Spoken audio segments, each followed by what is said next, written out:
What's shaking, everybody? It is Simmons Palooza here on Orangebloods Live. I'm Jeff Ketchum. That is Chad Hastings. You damn right.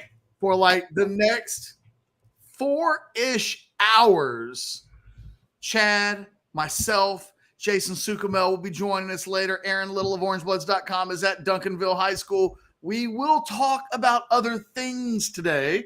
We're waiting for the AP Top 25 to get announced, which is kind of cool. Like, let's talk some rankings.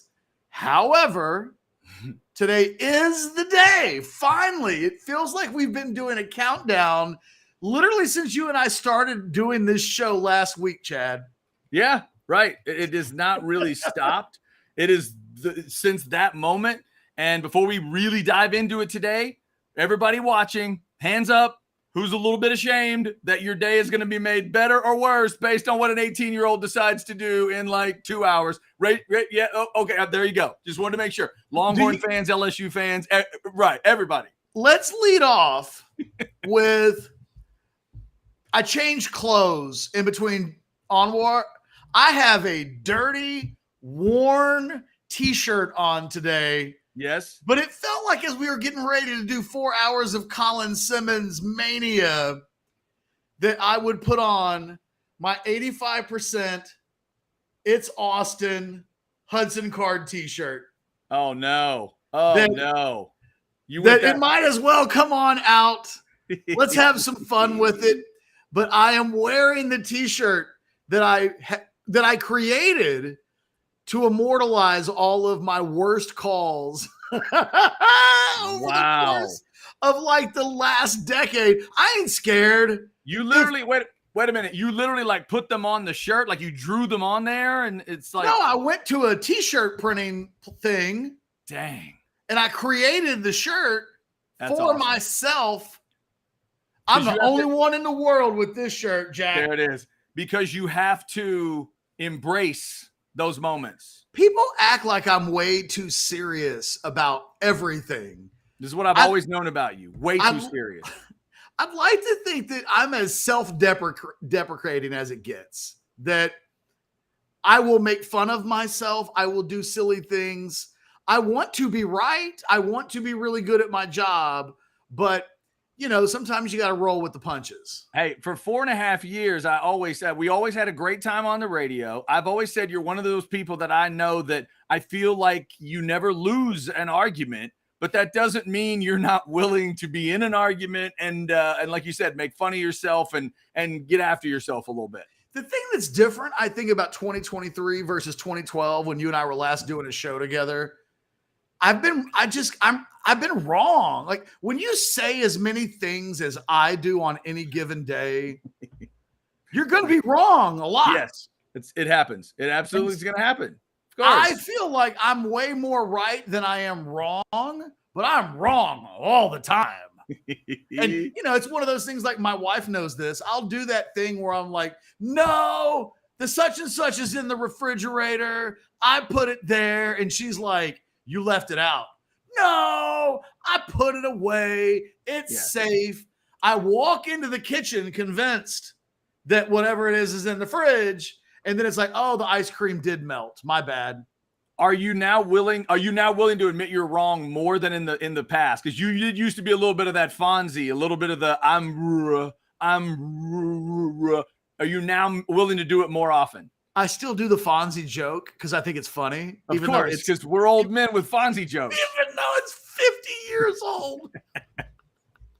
even though, you know, my mom was like 14 when the Fonz started dropping, hey, you know, like. And when it comes to that part, you either go Fonzie or you do what you and I've done for years. You go Baby's dad in Dirty Dancing. When I'm wrong, I say I'm wrong. That's my go-to move. Real quick, Ketch, somebody on the chat said they're too young for the Kyler Murray thing. Real quick, the Kyler Murray story. So 85%, that was you in terms of like right before he committed or right before he signed? Where was it along the way? The day that Kyler Murray visited Texas, I had an Allen Independent School District official contact me and tell me that Kevin Murray had reached out to the school district to set up an announcement that Murray was going to commit to Texas. Wow. Was that the same day that jersey picture got out? Yes. Okay. Now, mind you, this would be like an LSU media person reporting on Colin Simmons the day after he leaves LSU. There's no grace. There's no room for nuance and like, hey, things changed, whatever. Someone asked me to give a percentage without thinking about it and knowing that I had just been told that this had happened. I threw out 85%. I did not realize that off-the-cuff remark would be on my tombstone. Nice. I don't have a tombstone yet, but when I do, it will say 85%. And someone just chatted, and Ketch never talked to that source again? Question mark? The thing is, I did, and I think that source got found out. Okay. I think Kevin Murray knew who the source was. That might have been one of those things where like 5 people in the whole world know. Yeah.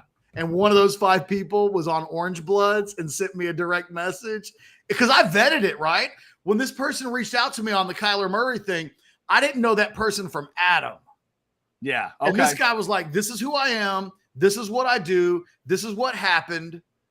I went online and started searching this guy's LinkedIn page. And you know, at the end of the day, it was on the up and up.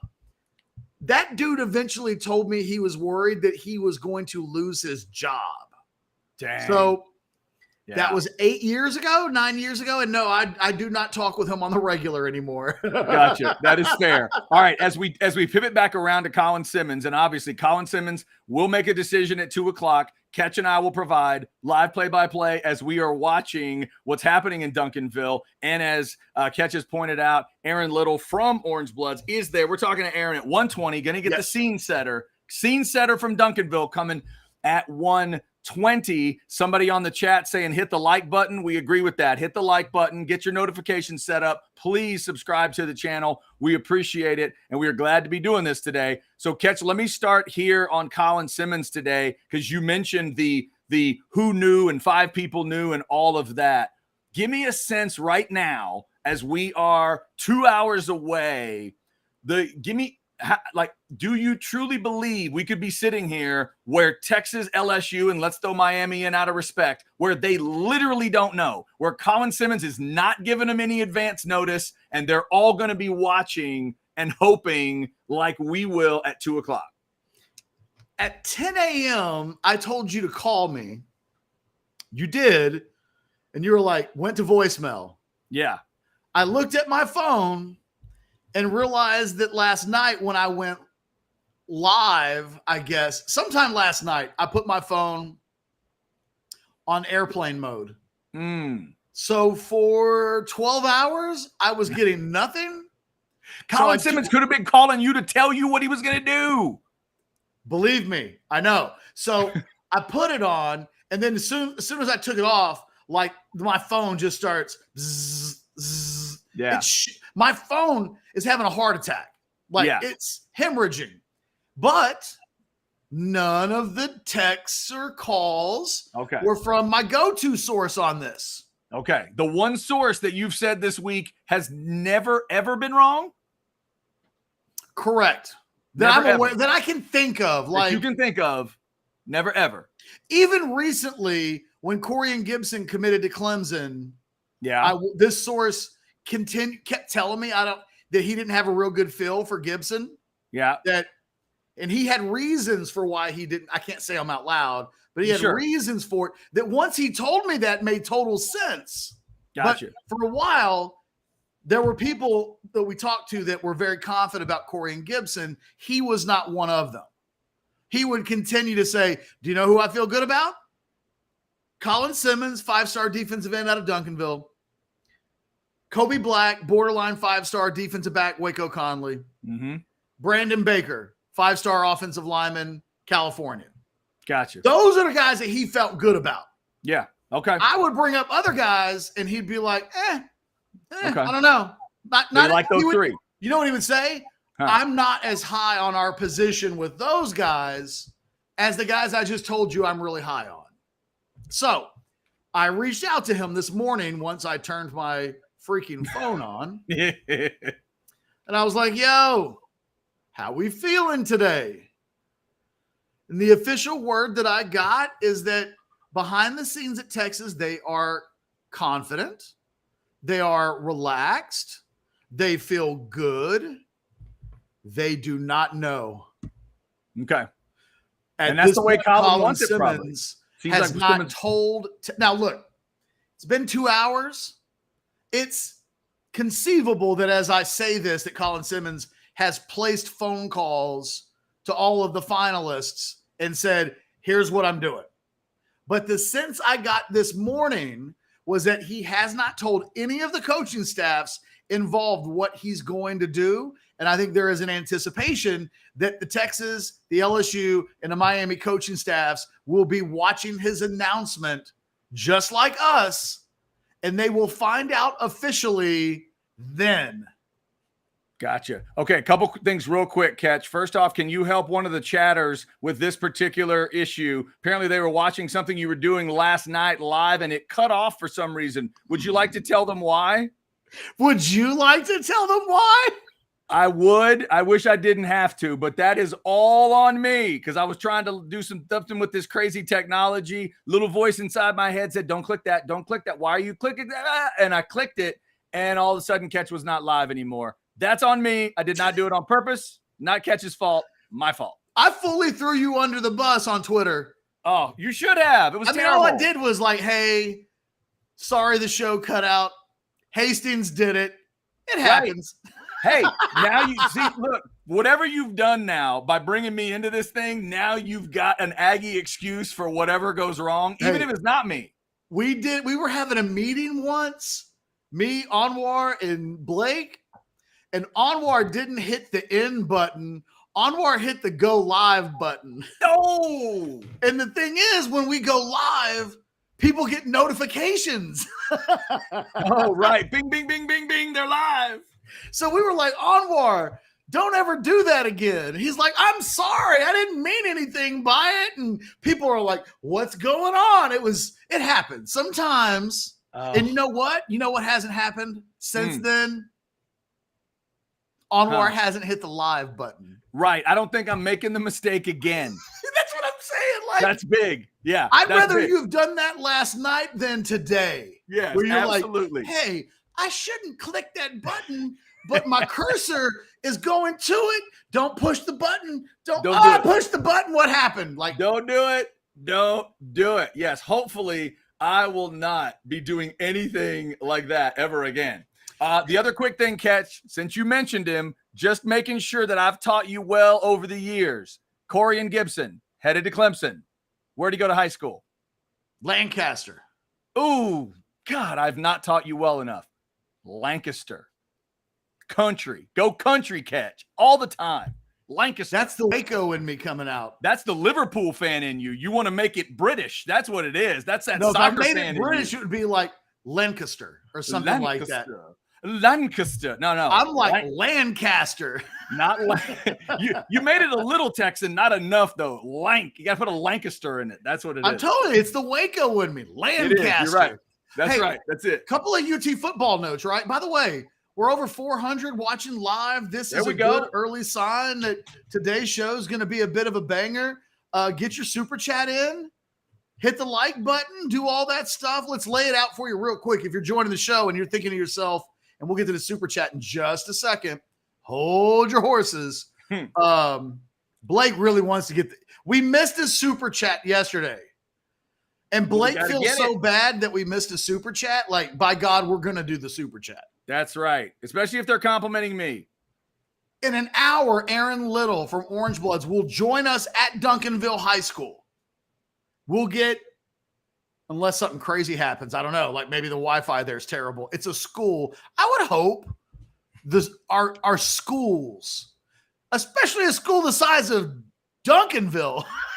Right. Plus, we're not in June or July. They're just about to start classes. Like, they need to make sure the Wi-Fi is fired up. This is a perfect test. This is the test. If they can handle today, they can handle any class day coming up. Well, because it feels like, you got the 24/7s of the world who are going to be live broadcasting if there's no good Wi-Fi, my guess is the announcement is hit or miss at that point. Yeah, it'll have to go up in smoke They went to Duncanville, Chad, where there's no internet. Like, no, right. We're not exactly at a 1A school here, right? We're not at a 1 or 2A. Leonard Davis isn't announcing at Wortham High School today. So I think we can. So I'm hoping Aaron Little joins us an hour. We will be live at 2:00. I mean, the most authentically live reaction as it happens anywhere on the internet. We'll go right into analysis after our reaction as soon as it happens. Jason Sukamel will join us during the show today. Our hope is that Colin Simmons will join us before we're done today. No promises. I'm just saying we're like the old Dan Patrick show. We're efforting. We're efforting. Okay. Although I think Dan Patrick still does a show. So maybe they still say efforting, but I stole that from him. Will we still extend the invitation to Colin Simmons if he picks LSU? If he'll do it, yeah. Will we let him host an entire hour by himself if he picks Miami? Yes, if he picks Miami. Yeah. I'll just be like, Colin, that one. Chad and I are going to back out. Freestyle. However long you want to go. Exactly. Couple of football notes, Chad, because these are important. Absolutely. I want to do that Robin Williams thing where I'm like, he does the wire noise on Good Morning Vietnam. Dateline Austin. Another 35-plus-year-old reference. We are some old bastards, man. The name of this show shouldn't be House Divided. It should be Old Bastards. Hey, you know who's talented? That Robin Williams. He's good. Xavier Worthy did not practice today for the Longhorns. Uh-oh. Don't know. Sounds like he was out at practice, but he wasn't like suited up in a red jersey. He wasn't in uniform. The initial word that we have is nobody expects whatever's going on to be serious. But Isaiah Nayor moved into the first-team wide receiver slot today. And that could show that could show some growth with this coaching staff. The last time Worthy had a major injury, they threw 24% more footballs at him, apparently. But no crutches or, nothing from what I can tell visible to be like, Xavier Worthy broke a leg. Why? Well, he's in an air cast. Like, nothing like that. Right, that's good. But he did miss today's practice. We'll try to get details on that when we have them. Good news on the injury front. I'm not going to throw anybody under the bus. I'm not trying to I'm not trying to drive over a human being in a bus. But there had been a report that freshman defensive lineman Sadir Mitchell was hurt. And I think the initial report was like pending an MRI, that there was a knee injury. We were told he was at practice today, full pads, full go. He should be okay. So positive on the MRI, or I guess negative on the MRI. Or maybe the injury wasn't as serious as first believed. I don't know. Gotcha. All I'm telling you is he practiced today, so everybody can chill out. And that is backup D-line? Yeah, he's big, man. Yeah. He's like the Finch from Wildcats of the program. Oh, gotcha. Okay. Fair enough. It's the sport of kings. Better than diamond rings. That's what we love to sing. Football. You know, the crazy thing is, I remember the rap from the beginning of the movie. Of course you do. You started singing it one day on a show, and we put it in the montage forever. It was great. Remember Red Grange, the Galloping Ghost? He could do 95 going coast to coast. Yeah, no, I believe that movie came out in 1986. Still up here. I can't remember sometimes where I put the ice cream. I know. Yeah. But I can still remember the rap intro into Wildcats. I know. You had Norm Van Brocklin and Otto Graham. Johnny Unitas had the arm of a football man. Yes. Is that what it was? By the way, Darwin, you are my favorite today. Don't make her give up the kids, Frank. Oh, that's a great line. Don't make her give up the kids, Frank. Oh, so good. So good. Maybe you should have handled your business. Oh, what a great movie. What a great movie. I love that. That woman just came out of nowhere. Don't you make her give up the kids, Frank. And hey, you know how everybody loves to romanticize the mayor in The Wire because of how long he could make the word shit, where it would be shit. Same thing with the principal in Wildcats, played by the legendary Nipsey Russell. He made the word right last a day. Right. Still trying to sell that peanut brittle. Peanut brittle. Right. Oh, such a good movie. I might have to watch that. It's been too long. My wife and I watched Wildcats within the last year, and it still makes me smile. You haven't asked the question that I think is most pertinent. By the way, okay, eyelash in my eye. I don't think you've asked me how I'm feeling. Because I'm just in general, or with Colin Simmons? Look, I think it's going to be Texas. Mm-hmm. I have a future cast in for Texas, but I don't know. And I would say 95% of recruitments, I know. When they do these announcements, we know. It's not dramatic for you normally. Normally you can tell people with a good bit of certainty, this is what color. With not 85, not 85%, not 85, with 100% certainty. Yeah. You'd put your mortgage payment on it, no problem. 10 mortgage payments. Right. But today, if you had to put your own money on it, would you feel like literally you're betting red versus black on the roulette wheel? No, but maybe not far from that. Okay. You know, like, I don't know the percentage. Do I feel like we could be surprised at 2:00? Yeah. Like, yeah. Texas doesn't know. I can't definitively say that LSU and Miami don't know, but as of last night, they didn't know. Yeah. So this kid this kid has gone back and forth with his family, with coaches. There's been constant conversations. I think Texas is confident. I also think that no matter what happens today, Texas feels like in December, they're going to land Colin Simmons. But nobody knows. And It reminds me of that thing that you talk about with regards to being emphatic. You better goddamn know. Yeah. Right? Go to Ocean's 11. If you're going to steal from Terry Benedict, you better goddamn know. I don't know. You don't know, right? So, if you were going to be 100, you need to know. So we're doing a 4-hour Simmons Palooza show. By the way, shout out to Colin Simmons. Should he be watching the pregame show right now? Oh, dude, what a day for him. Congrats to you, picking your colors, making your choice. Do what's best for you and your family. Do what's in your gut. I can't imagine being this type of dude, Ketch. Being this level of dude. Here's what level of dude he is if people don't understand. There was a bidding war, apparently, for who got to broadcast this today. You want to talk about NIL and power and 5 stars and everything? That apparently is real. Hey, remember what I told you yesterday about Steve Wiltfong from 24/7? Yeah. And that they were worried about him changing his crystal ball pick, and that my guess was that in order for 24/7 to get approval to do the announcement, that he wouldn't be able to flip his crystal ball from LSU to Texas. Right. He took his crystal ball completely off the table this morning. No crystal ball? He has no prediction. He broke it like Billy Donovan back in the day? Just broke it on purpose?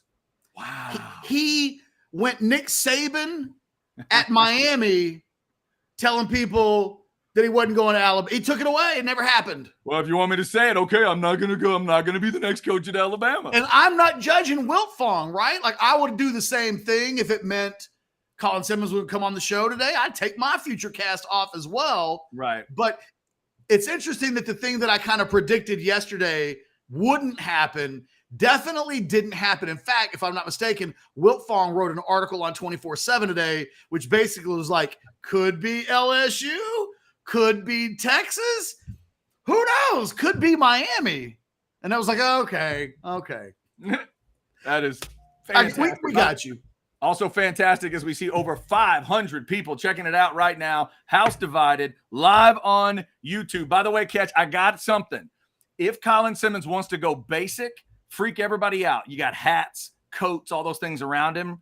I got it. He needs to go slight wrestling promo. He needs to do a tribute to the great Triple H and Batista. He needs to throw this up, and then he needs to throw it up with the happiest look he's ever had on his face, right? Yeah, woo! And then just give a serious look, and then slowly turn it down, and then just come out with hook 'em horns firing. That's what he needs to do. Well, LSU doesn't have a hand sign, right? Exactly. So go from you, turn the U down, then come out with hook 'em horns everywhere. That's what he should do. The clearest sign that LSU shouldn't be the pick, because he can't do that with LSU. No, I think they do. Do they just do an L, like a 1L? They don't do that. I think Louisville does that.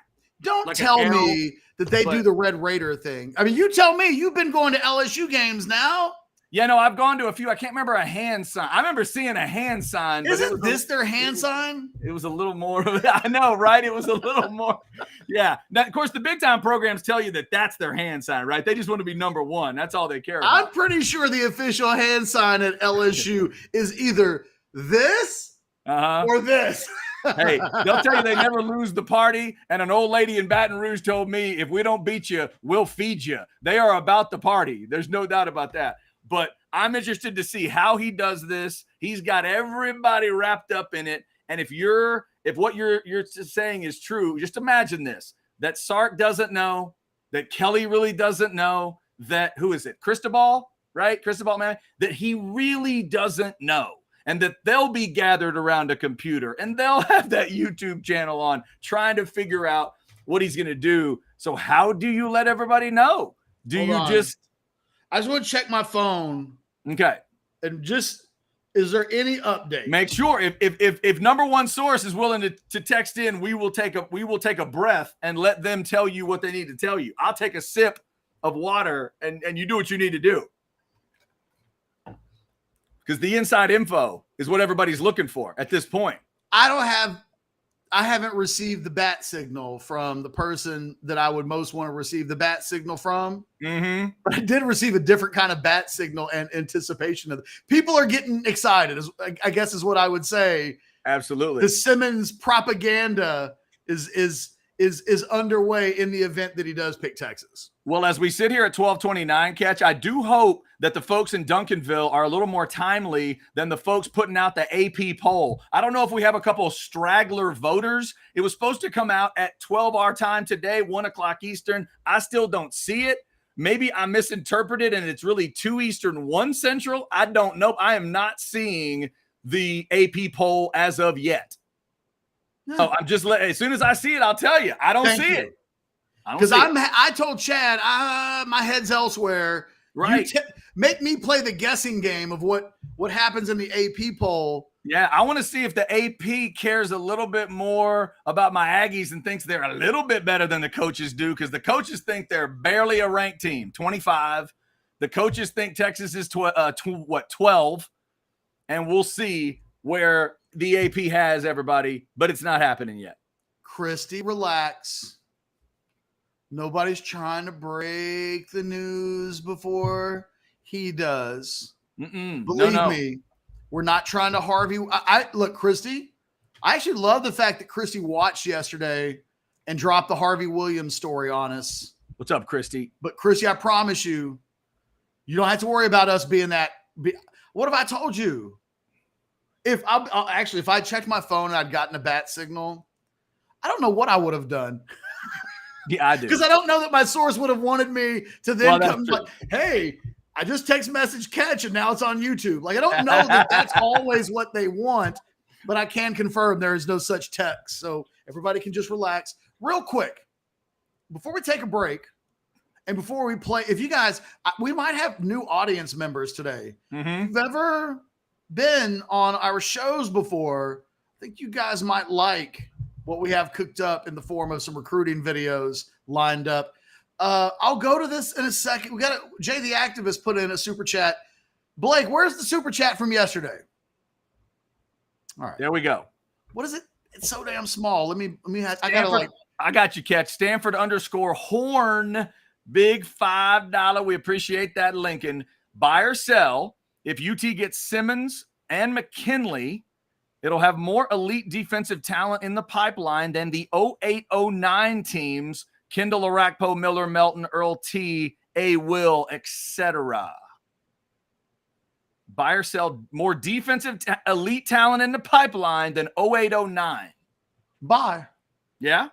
Because most of the names that are listed on that screen, Kendall was a super blue chip for sure.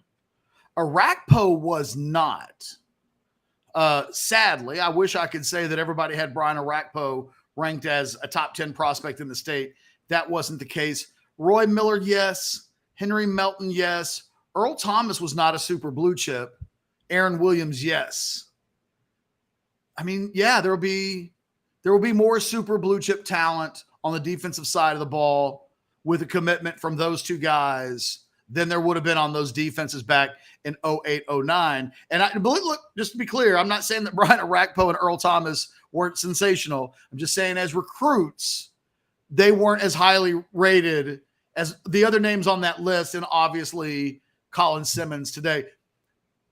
Let me leave you with this before we go to break, and we'll pick up this conversation on the other side of it, okay?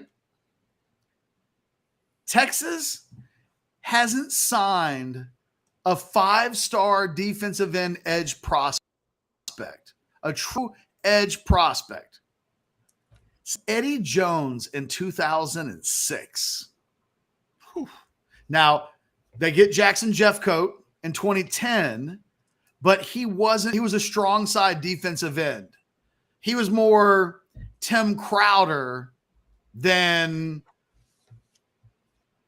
I don't know. There have not truly been a lot of elite level edge guys in the program. And Joseph Osai, he was more Tim Crowder than Joseph Osai. Okay. Colin Simmons would be the first 5-star edge in 17 years. Wow. To commit to Texas. So when people are like, why are you guys like, what's the big deal? 4 hours? Really? Is it needed? Probably not. I mean, what does needed ever have to do with anything? Yeah, really. Real quick, Jay the activist. Careful, Jay, you're going to get me in trouble. Oh, come on. No, today. Hey, for $1.99, let this man have his question. Okay, fine. For $2, Ketch, what's going on with Liverpool? The thing is, it's not really $2 because YouTube takes its share. Okay, for $1.99 or less.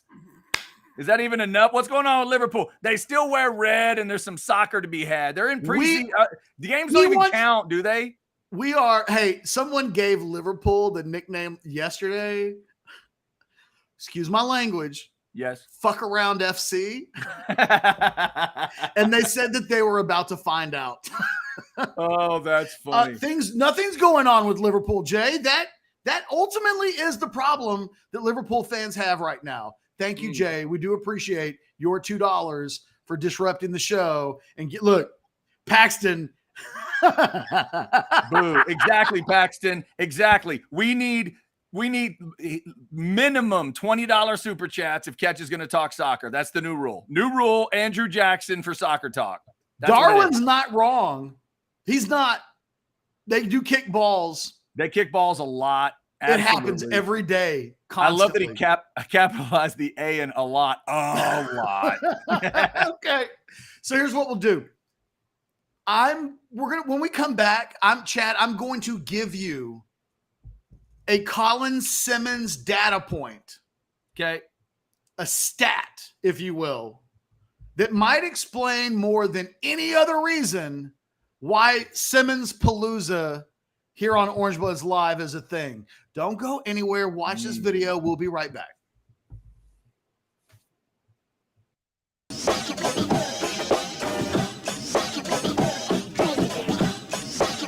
One of our very first Orangebloods recruiting flashbacks will focus on a player that went on to become one of the best running backs in the history of the sport. Jamal Charles was a high 4-star prospect by Rivals.com when he signed with the Longhorns in 2005, finishing number 57 overall in the Rivals 100 and number 4 overall in the state of Texas. Personally, I had Jamal Charles as a 5-star prospect on my Lone Star Recruiting Top 100 list, but I have to admit that I wasn't head over heels in love with him the first time I watched his junior film as a prospect. It's hard for me to admit this out loud, but I actually had questions about his speed and whether he was really as fast as his track exploits suggested he was. Ultimately, he was scoring touchdowns as a junior at Memorial by such wide margins that he really never had to open up his speed on the field as much as he just seemed to coast.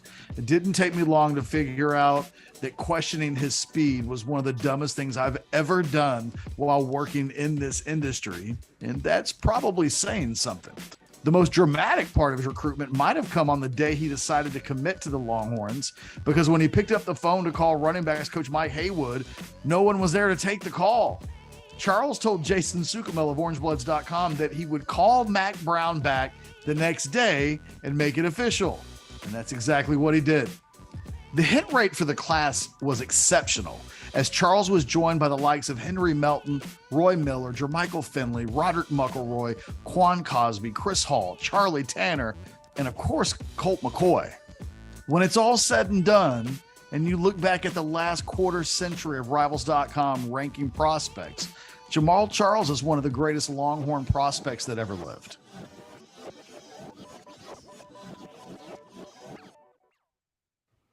All right, Ketch, as we get obviously talking tons of Colin Simmons, I refreshed during that break on the AP poll like I was trying to get Taylor Swift tickets, and I saw nothing. Still nothing on the AP poll. We'll let everybody know where Texas falls, where are the Aggies, where's Texas Tech. We'll figure that out when the AP poll hits, but we're obviously talking a ton of Colin Simmons. Let me get this right.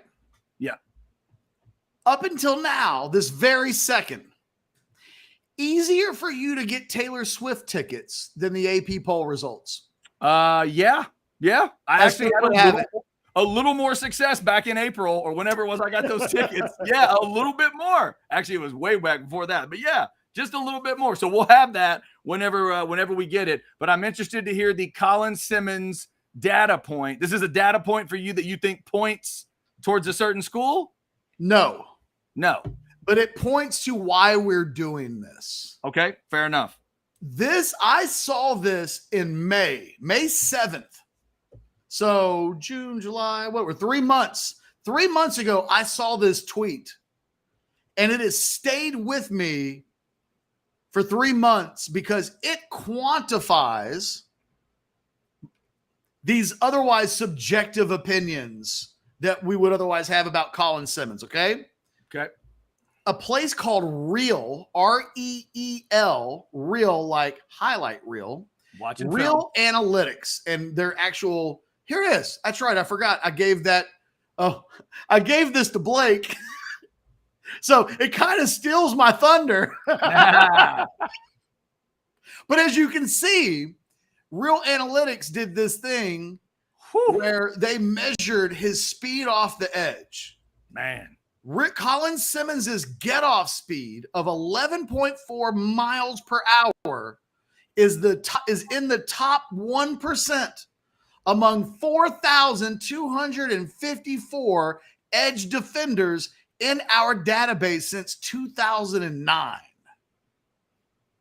If you want to know why, that's why. That seems important, Ketch. That feels important. Well, as I've thought about it, and I really hadn't thought about it until today, I think Colin Simmons' get off burst is the best I've ever seen from a prospect in the state of Texas as a high school football player.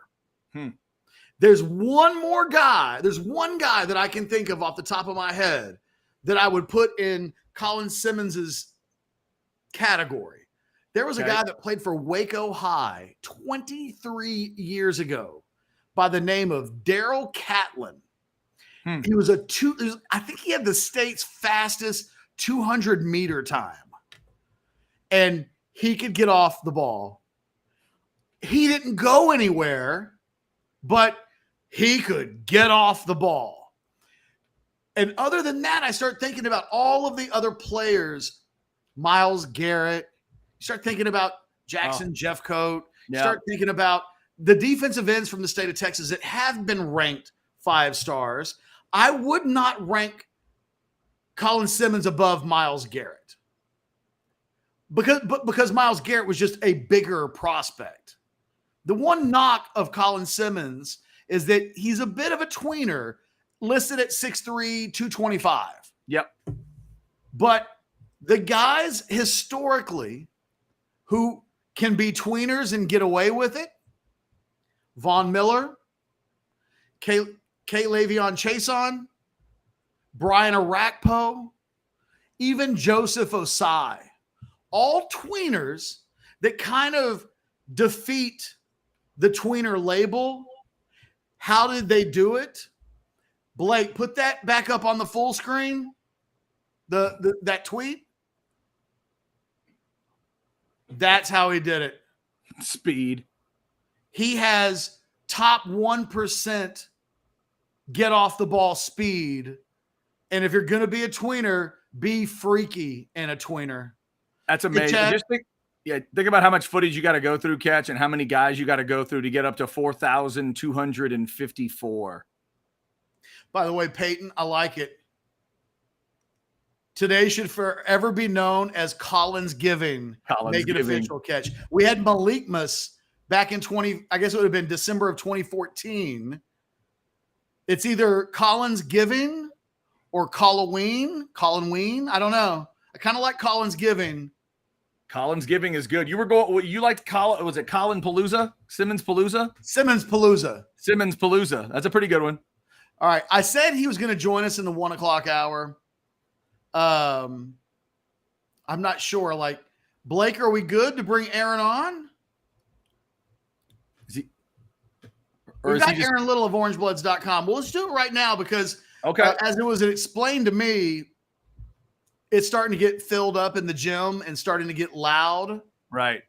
Well, so let's not mess around and lose what we've got. Aaron Little of Orangebloods.com. Chad, his first football announcement ceremony that he's covered at Orange. Aaron is apparently known as a jinx in the Texas baseball circles. Oh, really? So we look at him. He's nervous. I don't even know if the mic's actually on right now. Bringing up this jinx thing. Yeah. Mr. Jinx himself, Aaron Little, joining us here on OB Live. Aaron, we can't hear you, so let's hold on. It's that Duncanville Wi-Fi. That's the thing. You got to fire it up. Class is starting in a few days. Let's get it going, Panthers. Come on. Let's get it. That's all right. We'll figure it out. We're gonna figure it out. We did it with Billy Lucci last week. All right. Well, go ahead and let's pull them off the screen while we're figuring it out. He's just going to be doing work. I'd feel bad. There you go. That would be good because we don't want to. Hey, everybody! There's Aaron. Trust me, I know that feeling. Ketch, we should have done a show when I did the test with Blake. Was it? I think it was Blake. I think Rod Babers might have been involved and somebody else. Me trying to figure out the audio was like 11 full minutes of me just rambling, and they were just laughing at me. It was nuts. Yeah.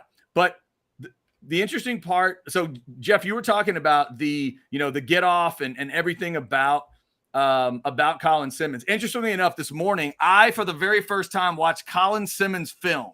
Okay. I had never watched it. I watched the full sophomore highlight reel. I watched the full junior highlight reel today.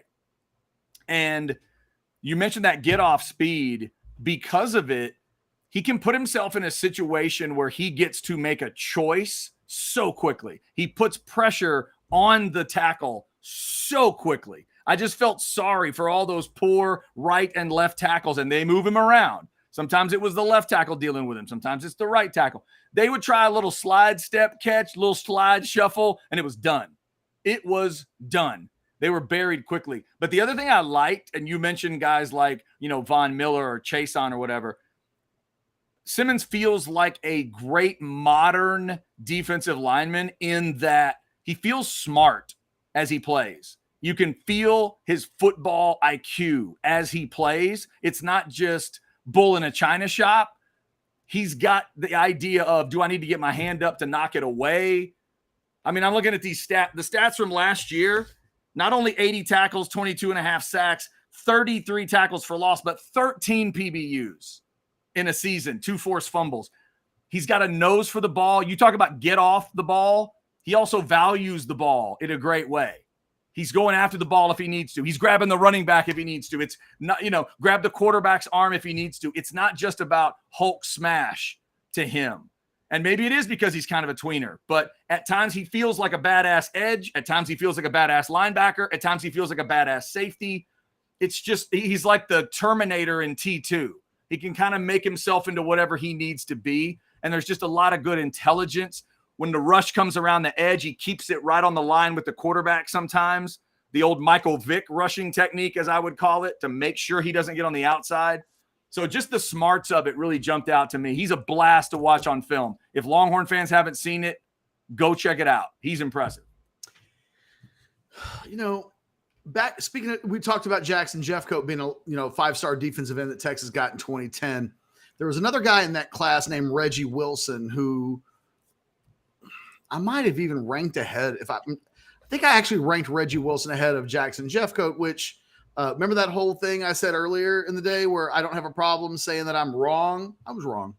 Yeah. He's one of my favorites ever, though, Ketch. Reggie Wilson, one of my favorite guys ever. I wish he'd panned out. What a freak he was. The thing about Reggie is that he was very similar to Colin, I think, from if you eyeballed him at his best. Right. You took his highlight film, just looked at that. Impossible not to fall in love with him. Very similar to Colin Simmons. Was he bigger than Simmons? Almost exactly the same. Really? Okay, about the same size. Okay. I'll double check. I think he was exactly the same. Okay. Because I remember, Ketch, it's funny you bring him up. I can recall sitting at an open practice with you. You and I were sitting next to each other. And Reggie Wilson made a play I can still see in my head right now. It's one of the freakiest, dumbest things I've ever seen a defensive end do. And then, of course, things just didn't work out for him, but it was so freaky athletic. Reggie was listed at 6'2", 240. Okay, so just a little. Just a little. Yeah. A little shorter, a little bigger. Okay. But the thing about Reggie is, if you watched him in person, if you watched a full game film, you could watch a whole game film of Reggie Wilson, and he might not make a play. He was a great prospect, but not necessarily a great player. Right. Colin Simmons is a great player at the highest level of Texas high school football. And the thing that is most impressive about him to me is that the bigger the game, the better he plays. Mm. So you can go to the state championship game last year, I believe, against North Shore, and he shows up like you want in a state championship game against as good a competition as you can go against. He was the guy that people who left that were there that night or watched it on TV. The next day, the player who was on the tip of everybody's tongue was Colin Simmons. It was, did you see that guy? And he was that guy. The bigger the game, the bigger the moment, the better he plays. That seems like it's really important. And it's one of the reasons why I'm more confident about him not being a bust at the next level. Yeah. He truly is a great player with elite physical tools in terms of speed, quickness, burst, those things. But he knows what to do with them instinctively in ways that a lot of times you see guys and you think they've got to be taught that. He just does it. He's just a natural. Ooh, Ketch, I'm telling you what, I was just about to beg people to find 2 people they like and tell them to get in on this thing. We just popped up over 600 people checking it out right now. House divided, Orangebloods live. Colin Simmons is going to tell us what he's doing at 2:00. A lot of thought this week. Well, not a lot. A little bit of thought this week that it could end up leaning towards Texas. But as Ketch told you earlier, one of the big crystal ball guys in this business took the crystal ball off the table today. He just wants to let it happen. Simmons' family made him do that. You think so? By the way, one thing we haven't talked about today, he's not the only person who's making an announcement today. That is true. In my mind, Caden Durham, 5-star level running back in my mind from Duncanville, if they make him announce first, how antsy are Texas fans going to be? Right? Oh, yeah. There's come no on, doubt. Caden. Yeah. Come on. Especially when Caden is going to shock the world and throw a big old thumb up there and head to College Station because his finalists are LSU, A&M, and I don't even know who the third one is. Somebody else. OU, right? Yes. It's OU? Yeah. Oh, yeah. For a long time, the thought was that Caden Durham was going to end up at Oklahoma, and then he took that same visit to LSU that Simmons did, and then it was like, well, okay, Caden Durham's going to LSU. Okay, let's do this, Ketch. What's the crazier thing? Durham saying he's going to A&M or Simmons saying he's going to Miami? What's nuttier? What'll shock you more? I think it would be Simmons signing with Miami. Okay. Because A&M getting Caden Durham would shock me today. But then again, of those schools, the school that is going to give Caden Durham the most NIL money would be A&M. Mm-hmm. True. I don't think that's really the issue right now. But if he landed at A&M, I'd go, well, we know why. And I wouldn't mean that as a negative because I really think one of the big – we haven't had this conversation yet, but I had it on my show last night. Assuming Texas gets Colin Simmons today, their ability to swing an NIL stick that's much, much bigger than LSU's is not to be underrated as maybe I can't tell you that it's the biggest thing. Maybe it's not the only thing, but it's a significant thing. And it ain't nothing. Hey, if I told you right now that ESPN was ready to hire you to go be their new, you're going to replace Keyshawn in the morning, and you're going to replace Max in the morning, and they're going to pay you $750,000 to do it. You love doing a show with me, I think. Yeah. You've been having fun. Yeah. It wouldn't be all about how much money that you might make. No.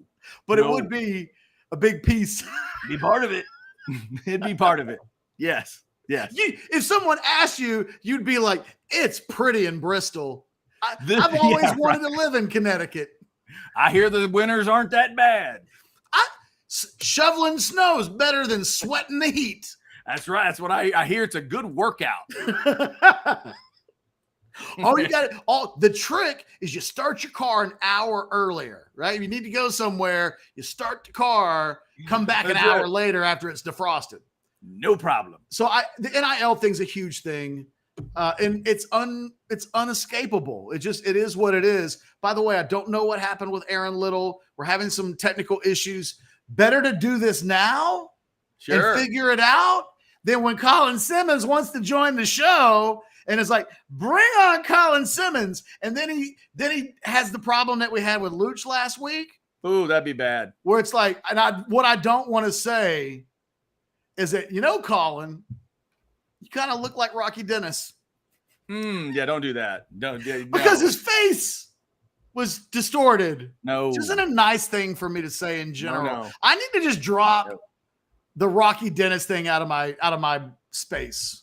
Yeah, you especially need to do that after considering what we know about Colin Simmons and his family. Sark After Dark. Is Simmons Sark's VY? No. Because I think that will either be Quinn or Arch. I think he's Sark's Corey Redding. Once upon a time, the thought was Texas can't land a 5-star defensive lineman. They didn't even get David Warren, and he was related to Earl Campbell and grew up wanting to go to Texas. And in the end, can't do it because that's not what 5-star defensive players do. I think he's more Corey Redding than Vince Young. And that's a huge compliment. He may not quite be VY, but Corey Redding's a hell of a, replacement on that. All right. Joining us, we think, fingers crossed. Aaron, send us a smoke signal. Are you there? What's up? Can you hear me? Yeah, baby. There it is. There we Don't go. give him the gig 'em. That's not what he wants to see. I'm sorry. Okay, I'm sorry. Put your thumbs down. How's I'm that? embarrassed after the Billy Lucci debacle. I was talking a lot of crap, and now it's a disaster. Yeah, how dare Now you? you know how frustrating Billy felt. That's where it's right. like, I That's thought it was just karma. a leggy thing. I don't know. That's karma coming to get you, Aaron, because you made fun of Billy Lucci. Yeah, if I had karma for every time I made fun of A&M, then I would be in a bad spot. In a bad spot. fair enough. Aaron, we're going to be quiet. Just set the stage for us a little bit. I saw your photo earlier of the announcement table. It's not super flashy. It doesn't look like, but tell me, like, what are we looking at today? Yeah, that was when I first rolled in. Ever since I rolled in, we've got a group of about 15, 20 people down there on the basketball court. I'm up here kind of on the bleachers in the concourse right now. The setup is getting a little more elaborate. We're pumping up some balloons. We've got two separate sides kind of split down the middle. We've got Caden Duran. He's got LSU, Oklahoma A&M's. His balloons are all set up. Colin Simmons on his side. We've got baseball jerseys. That's what he's going with. So we've got Miami baseball jersey, LSU in the middle, Texas on his left right now. Does that warm your heart? Because those are big time baseball jerseys. Yeah, no, it's big time. I mean, I'm sure he could probably play third base and hit fifth for one of these teams if he really needed to. But yeah, no, I mean, we're pumping up balloons right now as we speak. There's 15 to 20 people setting up all kinds of cameras. You were talking earlier, is my first time being at one of these, but yeah, it seems like it's going to be quite the scene once it really starts to get packed here. Probably, I don't know, I would assume people really start to roll in here in about 15 minutes. Aaron, is there anybody there giving hints? Like, what's your vibe on the ground there early as people are blowing up balloons and stuff? Is there a vibe? It seems like he's trying to keep it as close to the vest as he can. I know they were setting up and there were two people talking like, they're anticipating possibly one of the old fake outs. They're saying Colin might be one of those guys that reaches for one jersey, goes for another. I haven't gotten the sense. I talked to the communications person and said, if talked about the media situation for when we're done. And obviously no indications there. There's been some coaches that kind of walked in and I've heard a lot of ifs. So I haven't gotten any inside scoop or overheard any conversations that would tip any hands so far. So I don't know. I mean, if you've got nothing for me, then I think it might come down to the wire based on, what everyone's been reading and what you guys have been talking about all week. Chad, you got a question? I'm so excited. I'm just so excited on this. So we've got balloons. Give me an idea of size of balloon. Do you think it's balloons that could have something inside of them? We pop the balloon and there's confetti. How big like a balloon am I pregnancy talking? announcement? No, we've got balloons in the background right now for Caden Duran. He's got LSU, Oklahoma, A&M from left to right there. So just decorative balloons. You don't think the balloons are a part of the bit? No, I don't think so. I don't know what the bit is going to be quite yet for Caden Duran. I think for Colin Simmons on the right, it might have something to do with these baseball jerseys. He doesn't have balloons yet, but they're blowing up Duncanville balloons. They wheeled in the balloons for Caden Duran. So I don't know. Maybe balloons come to play a bigger part than we're expecting, but there's still a lot of setup to be done here in the final 30, 45 minutes here. But I don't know. There's really not much to tip any hands, but I don't know if balloons are going to play too much of a factor. We will see. Right. Aaron, real quick, any sense of who's going to announce first? No, I haven't really gotten any sense. You would think maybe Caden Durham probably goes first. I mean, we know Colin Simmons about how, he's wanting to drag this thing out as long as possible. He's trying to keep it tight to the vest. Gut instinct, I would think Colin is probably going second just to, milk this till the very last moment. But nothing confirmed quite yet, but I'm definitely excited to see how it plays out. Is there any food on hand where Texas barbecue, a bowl of gumbo, and like a Cuban sandwich? I like it. Now we're digging. That would be interesting. No, we got nothing yet. It is the first day of school at Duncanville. I will say that. So I walked in. The parking lot was crowded. It's the first day of school, right? It's the first day of school. So I walked down here to the gym. The cafeteria was packed. There were people walking around trying to find their classrooms. It was kind of funny to me. I'm just imagining, I guess, Colin is probably sitting in class right now going through syllabus for history class. Oh, Meanwhile, yeah, that's crazy. he's got, 15 to 20 people in here blowing up balloons and setting up cameras from all the different recruiting services that are here. Meanwhile, he's just in a classroom somewhere going through first day of school shenanigans. But yeah, I mean, it was Shenanigans. I mean, it is what it is at this point. Like the first day of all of our senior years, right? You remember that first day of your senior year where you're trying to figure out classes, which of my friends are in the classes while they're setting up the big thing with balloons in the gym for you? Yeah, that's what's going on. Yeah, I remember back to my signing day when I had to order a custom T-shirt online from the Division III baseball program that I was going to play for. I couldn't even get anything sent in, so I'm getting a little different vibes here. But you'll take what we can get. It's exactly the same but different. All right, Aaron. By the way, yesterday was the first day of my kids going to the 4th grade, and one of the things I commented on was that the thing I like about these elementary school moms is that I get older and they stay the same age. How old are you again? Are you Wooderson level age? 24. Oh, you're Wooderson. You be careful. Don't you go getting arrested while you're covering this announcement. Don't get in trouble with your wife either. Yeah, I mean, I was worried that someone was going to ask me, if I was looking for a classroom, if I looked lost on my way to the gym, because I just came in here with a backpack, looked like I was. Where's your pass, son? Yeah, exactly. I was able to get a guest pass, but I don't know. I mean, luckily I made it to the gym. But yeah, no, I mean, it's going to be that we're starting to get some labels on some chairs. Looks like we have about 30 or so chairs on the court. Hoping I'm going to be able to snag one of those. I'm sure I will. But yeah, family's starting to file in a little bit. But yeah, I mean, I'm excited for when the students roll in, because they said the students are definitely going to be here. Pretty big gym here in Duncanville, so should be quite the scene when they let people start to file in, I guess, whenever class ends. Don't let them force you to go to class. No, I'm not going to class. My day's done. Where is your pass, son? It's like, oh, it's okay, Mr. Hallmonder. I'm 24 years old. I don't go here. Yeah. No, I didn't get held back. It's good.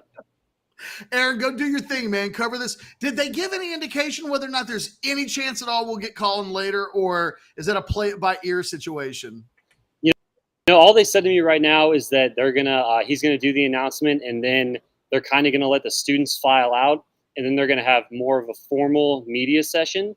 And when that's done, I'm sure there's gonna be a lot of different people from different services asking questions.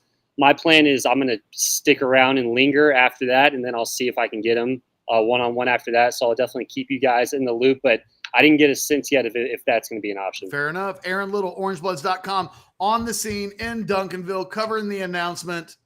Chad, I think in the history of Orangebloods.com, 20 plus years, only a couple of times have we ever sent somebody to an announcement and Texas hasn't landed the kid. One of them was a 5-star running back back in the day by the name of Daryl Scott. No. Do you remember Daryl Scott? I do not. I don't know that name. Daryl Scott picked Colorado. Oh. And on the day of the announcement, they would not let Sukamel in. Wow, really? Sukamel made the trip, goes to where the announcement is supposed to be, and they're like, nah, you're not invited. You're covering this on the Texas side of things. Wow. Say locked. Sukamel paid to go cover the announcement, and then they shut him out. Yeah, that's crazy. By the way, just shout out to you for being a great boss when Aaron was on. You thought at the end to say, hey, watch out for those high school girls. Like that, I think that's respectful. It really was. Well I'm done. always looking out for my guys, Chad. Always looking out. Well done. I like the fact that they're gathering in. We've got balloons apparently present. Once we are able to see things at about 1:45, we'll be giving you the description of what we're seeing. We're just about to 700 people joining this party today. So please jump in, make your excuses with your boss. Look like you're busy, but you're really checking it out. We know. We appreciate you for that. Like it. Get those notifications set up. Please subscribe to the page here at Orange Bloods Live. $2 super chat, Sark After Dark. I was just trying to clear. I did that on accident. You had that one, right? Is okay. So before we go to break, because we got buy or sell coming up around the corner as soon as we're done here, let's knock out the super chats. Okay. Hey, Ketch, just wondering, Who are the best Longhorns Aggies out of the 210? First name that pops into my mind are the Cash Twins and Priest Holmes. Cedric Griffin. Maybe Okay. Cedric Griffin is the best player out of the 210. Malcolm Brown. What I'll do you be got honest. for Aggies? DeMarvion Leal? I was just about to say that'd be one. That's one thing I'm not as good on is the area everybody comes out of. I can't think of the San Antonio area right away of who came out of that area. So I'm not sure. If you're telling me Leal did, obviously he's a badass. He's the first guy that jumped in my mind. Right. Yeah. Because I can't immediately, I'm not thinking of somebody from that area specifically. San Antonio. I'd have to, The Longhorn guys kind of roll off the tongue. I mean, Cedric Griffin jumps out. Again, the Cash Twins. Someone said Wayne McGarity. Okay. And then someone threw up a Tommy Kramer. Ben. Yes, Tommy Kramer from San Antonio. But he is, but did not go to Texas or Texas A&M. But thank you for playing. Somewhere Tommy Kramer's got a family member in the chat who's like, cool. Yes. Wasn't Kramer up in the Dallas area? Is he TCU or SMU? Rice. I'm sorry, Rice. You're right. Yes, I knew it was in Texas. Rice. Thank you. I knew it was a smaller school in Texas. Yeah. One more super chat. By the way, over 700 people right now watching the show. Thank you, guys. Like the video, subscribe to the channel if you haven't already done that. Jimmy says, does Simmons compare to Von Miller's speed, size? In your opinion, how do they compare or how different? They're almost carbon copies of each other from a physical standpoint when you look at what Von Miller was coming out of high school. In fact, let me look up Von Miller. Von wasn't as highly recruited as Colin was. By the way, I went to DeSoto High School to do a story on Von Miller, and this was before like Claude Mathis took over the DeSoto program. This would have been the staff before that. Right. And the DeSoto coaches were like, who are you here to see? And I was like, oh, I'm here to do an interview with Von Miller. And he's like, Orangebloods? He's like, there's not a kid in our program that's ever going to be allowed to go to Texas. Wow. And I almost just like walked out. Never going to be allowed to go to Texas. What an interesting way to say that. Vaughn was listed at 6'3", 210 in the Rivals database. Dang. Okay. So even below, and we're at 225. He's the all-time ultimate tweener. Yeah, right. 225 right now for Simmons. I didn't realize Vaughn was that light in high school. He was the number 29 player in the state for Rivals.com back in the day. I think, had Vaughn in the 20s. The thing about Von Miller's recruitment, and before we go to break, I'll just leave Texas fans with this. Von Miller desperately wanted to go to Texas.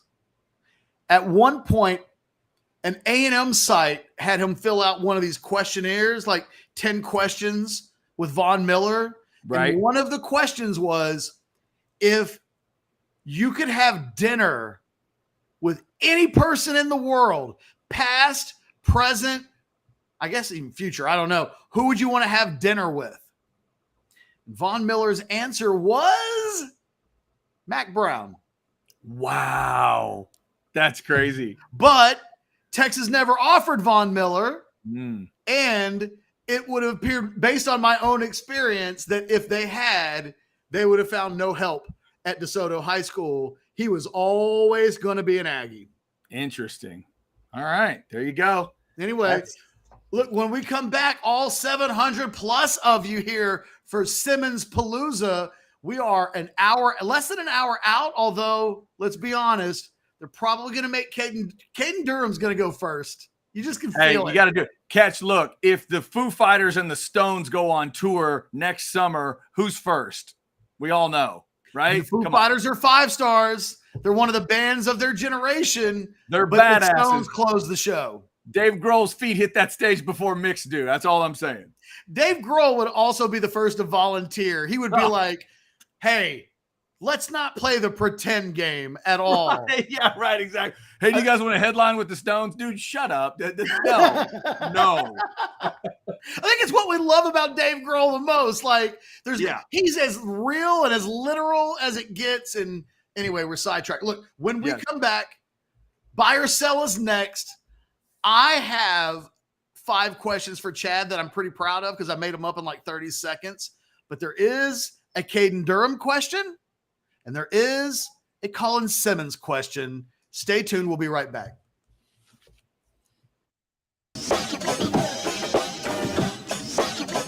This Orangebloods recruiting flashback focuses on the player generally considered to be the greatest Longhorn football player of all time. Vince Young was a 5-star prospect by rivals when he signed with the Longhorns in 2002, finishing as the #1 overall player in the nation. 20 plus years later, the two things that stand out the most about Young's recruitment was how much ground the Longhorns made up in a blink of an eye.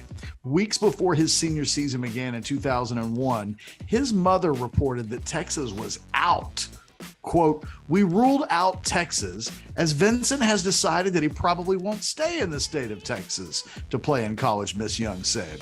In just a matter of months following that statement by his mom, Vince Young was pretty much wrapped up to go to Texas. The other thing that stands out about Young's recruitment was just how big he was in the city of Houston. I went to a playoff game with Madison against Hightower in the Astrodome, and opposing fans were jumping up in the stands over the excitement that Young was creating. I wrote for Orangebloods.com at the time, quote, "At that point, the Astrodome crowd started to go crazy. People in the Hightower section were high-fiving each other, laughing, and screaming in amazement," end quote. It was unlike anything I've ever seen before or since. On the day he committed to the Longhorns in January, Vince said, quote, "There's a lot of love down there at Texas, and that's what I was looking for before I visited. They made my mom smile, and that's all I needed to see. I committed to them this afternoon." Young was the bell cow of a 2002 recruiting class that was ranked first in the nation and is regarded as one of the best in the history of the school. That class signed 6 5-star prospects, which also included Justin Blaylock and Roderick Wright. Ultimately, Young's class was the foundation of the 2005 national championship team. House divided. Yes. Nothing. I'm just saying we're back. We are back. House divided. Orangebloods live. Still no AP poll out there. We will let you know when it happens. It's time for buy or sell. Ketch, I want you to know my integrity is still intact. You mistakenly sent your buy or sell to me and the producer. I only saw one name and I looked away. So there's one name you're about to say that I saw. Everything else I don't know. I'm just letting you know that's what happened. Oh, that's disappointing. Did I Ultimately, really it's on you because you didn't send the message correctly, but I got out before. So buy or sell. Do you want to go first or second? You go. Now I can't even find the damn questions. There we go. There we go. Did I really do that? You sent it to the general folks, so everybody knows. Oh my God, I sent that in general? I think you sent that to the general group. Yes, no wonder indeed. I can't find them because I'm like, I don't know where I sent those. Okay, now you go first. I'm embarrassed. You go All first. right, here we go. Buy or sell. Number 1, Simmons picks Texas in an hour and in December. No flips. Buy. But man, I'm telling you, I'm nervous. I'm nervous because I don't know.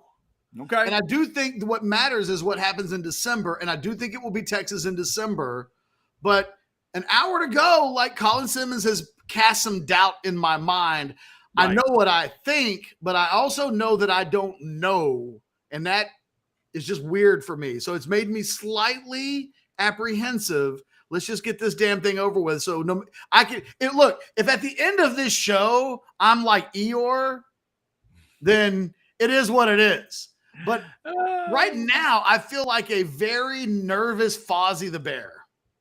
Wow. Nervous Fozzie the Kermit. You know why I say that? Because last night I was watching Muppet Babies with the kids on the Disney app. Nice. And I just realized I really am a lot like Fozzie. You do have a lot of Fozzie Bear in you. You have a lot of Waka Waka in your world. Waka Waka Waka. You've never said anything more truthful than that sentence right there. Exactly.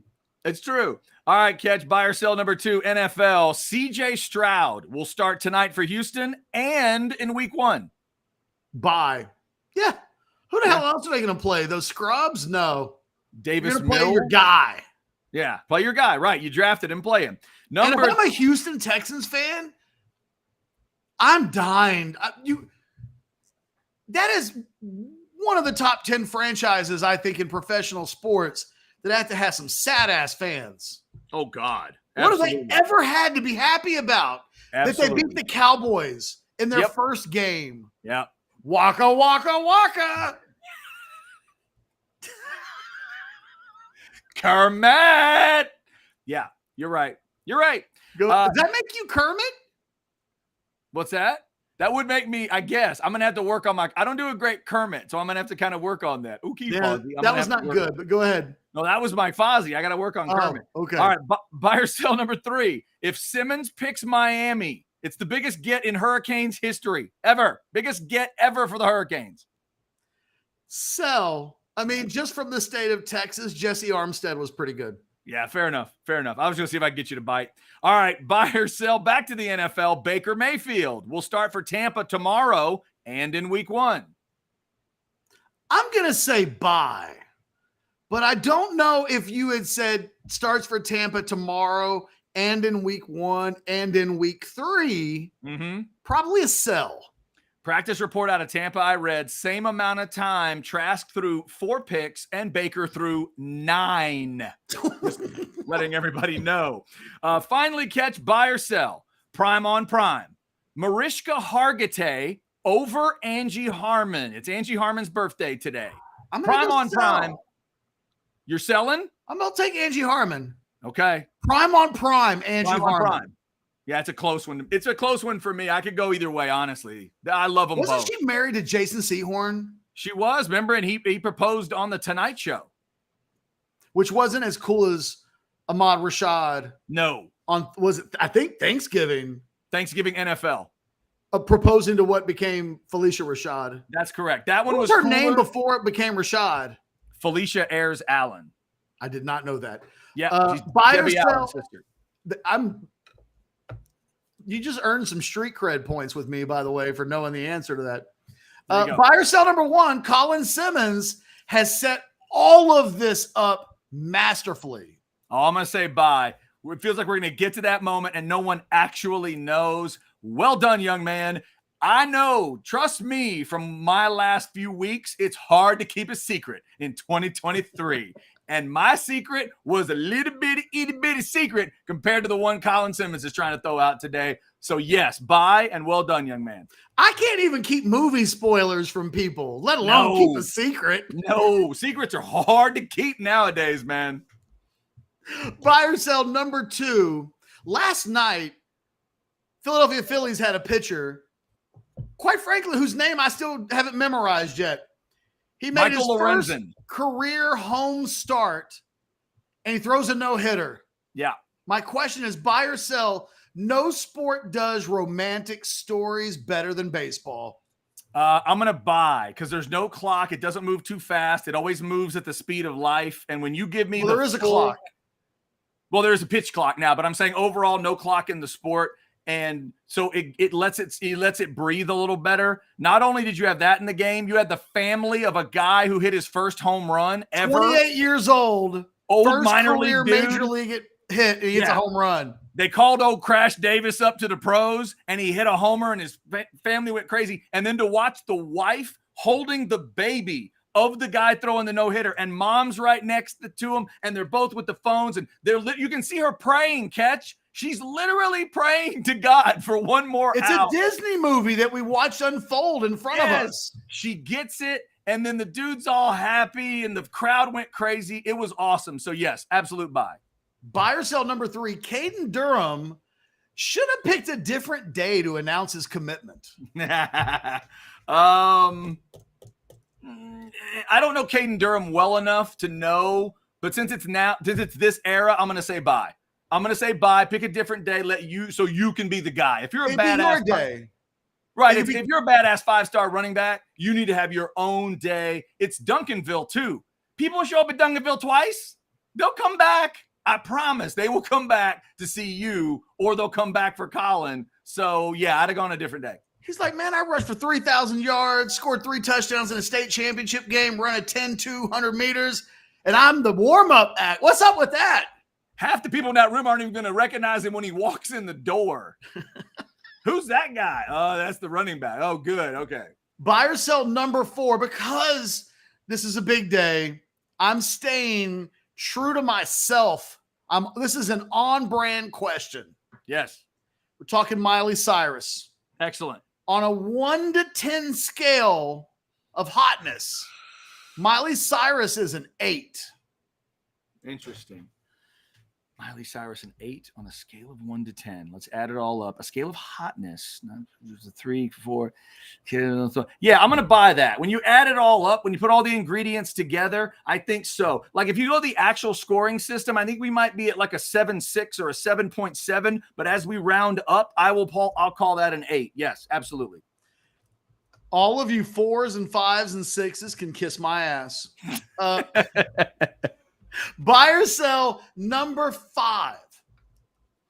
If Colin Simmons picks LSU, it'll be the only thing that people remember our show for forevermore. Based on the fact that you've said if he picks LSU, you'll have to jump up and leave the show. Yes, I'm going to say bye. There's something else we've got planned that I think is going to be the thing they'll remember us for the most. But as far as this show goes, yes, I'm going to go with that. Fair enough. I mean, you that's how we said do you're buy going to or get up sell and if you're new run. to the show. Let's reset a little bit. We are less than an hour away from Colin Simmons. Oh, here we go. Ooh. Yeah. I do like the base. He was not lying. He's totally gone. Baseball shirt. Baseball vibe is great. And as you mentioned earlier, Ketch, these are 3 schools that not only know how to play football, but we all know they know how to play baseball. So that's very, very cool. Now, does this give us some kind of indication? Like, have we not been talking enough about like Colin Simmons as, I don't know, like a short inning reliever? Or is he some badass right fielder or first baseman that nobody knows about?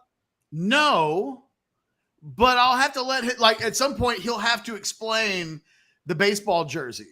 Right. Maybe he's just a baseball guy deep down. He loves baseball. And of those 3, you know, he's got a team that just won the Natty. He's got a team that has obviously won. What is it? He's got 2 teams there that have won 6. No, LSU's up 7 now, right? So it's 13 between those 2, the middle and the right. Miami's done their thing. If Pat Burrell shows up at the announcement, it feels like that's a giveaway. Dude, this would be the ultimate. I've been saying, just for the sickness of all this, I hope he picks Miami. I hope he lets A-Rod pick Miami for him via Zoom. That'd be awesome. That would be awesome. A-Rod would do it, I think, if A-Rod's he loves his Hurricanes. Yes, that would be incredible. So let's do this. So if you're just tuning in, we don't know. I don't know. As of, I'll just check. Ketch would tell us if he knew. He's checked with sources earlier. He just checked again. You don't know. Don't know. Texas people feel confident. We do believe, I strongly believe that that the coaches of all 3 coaching staffs will find out when we find out. Okay. No inside info. Yes. Apparently, I've lost the ability to speak. From what I was told this morning, as of this morning, Texas had not yet been notified. Yeah, and why would you if you're Colin Simmons? If you're playing it like this, if you're putting all 3 pictures out yesterday, there is absolutely no reason why. It would be like with the Johnny Manziel documentary. Why get clean and ready to go to the NFL and then just fall off the wagon right there before the draft or combine or whatever? Don't do that. If you're going to finish. And I think today is like, no text to a coach. Don't send messages. Don't do anything like that. Just stay focused and have your moment. Like, he's going to be holding everybody in the palm of his hands. But unlike my favorite of all time, Ketch, Ricky Williams, Ricky walked in there and he set it up knowing that everybody was thinking one way. This one's going to feel a little bit different than that. And Ricky got to turn him right at the end. So I'm wondering if Colin's going to walk us like that, like where he'll start something and you feel like he's headed to LSU and he turns to Texas, or vice versa. So it's funny that you bring up the Ricky Williams thing. I was there that day when were you there that day too? I wasn't there. I was actually producing. I was on the board on the radio while Bill and Craig were doing the show live from there.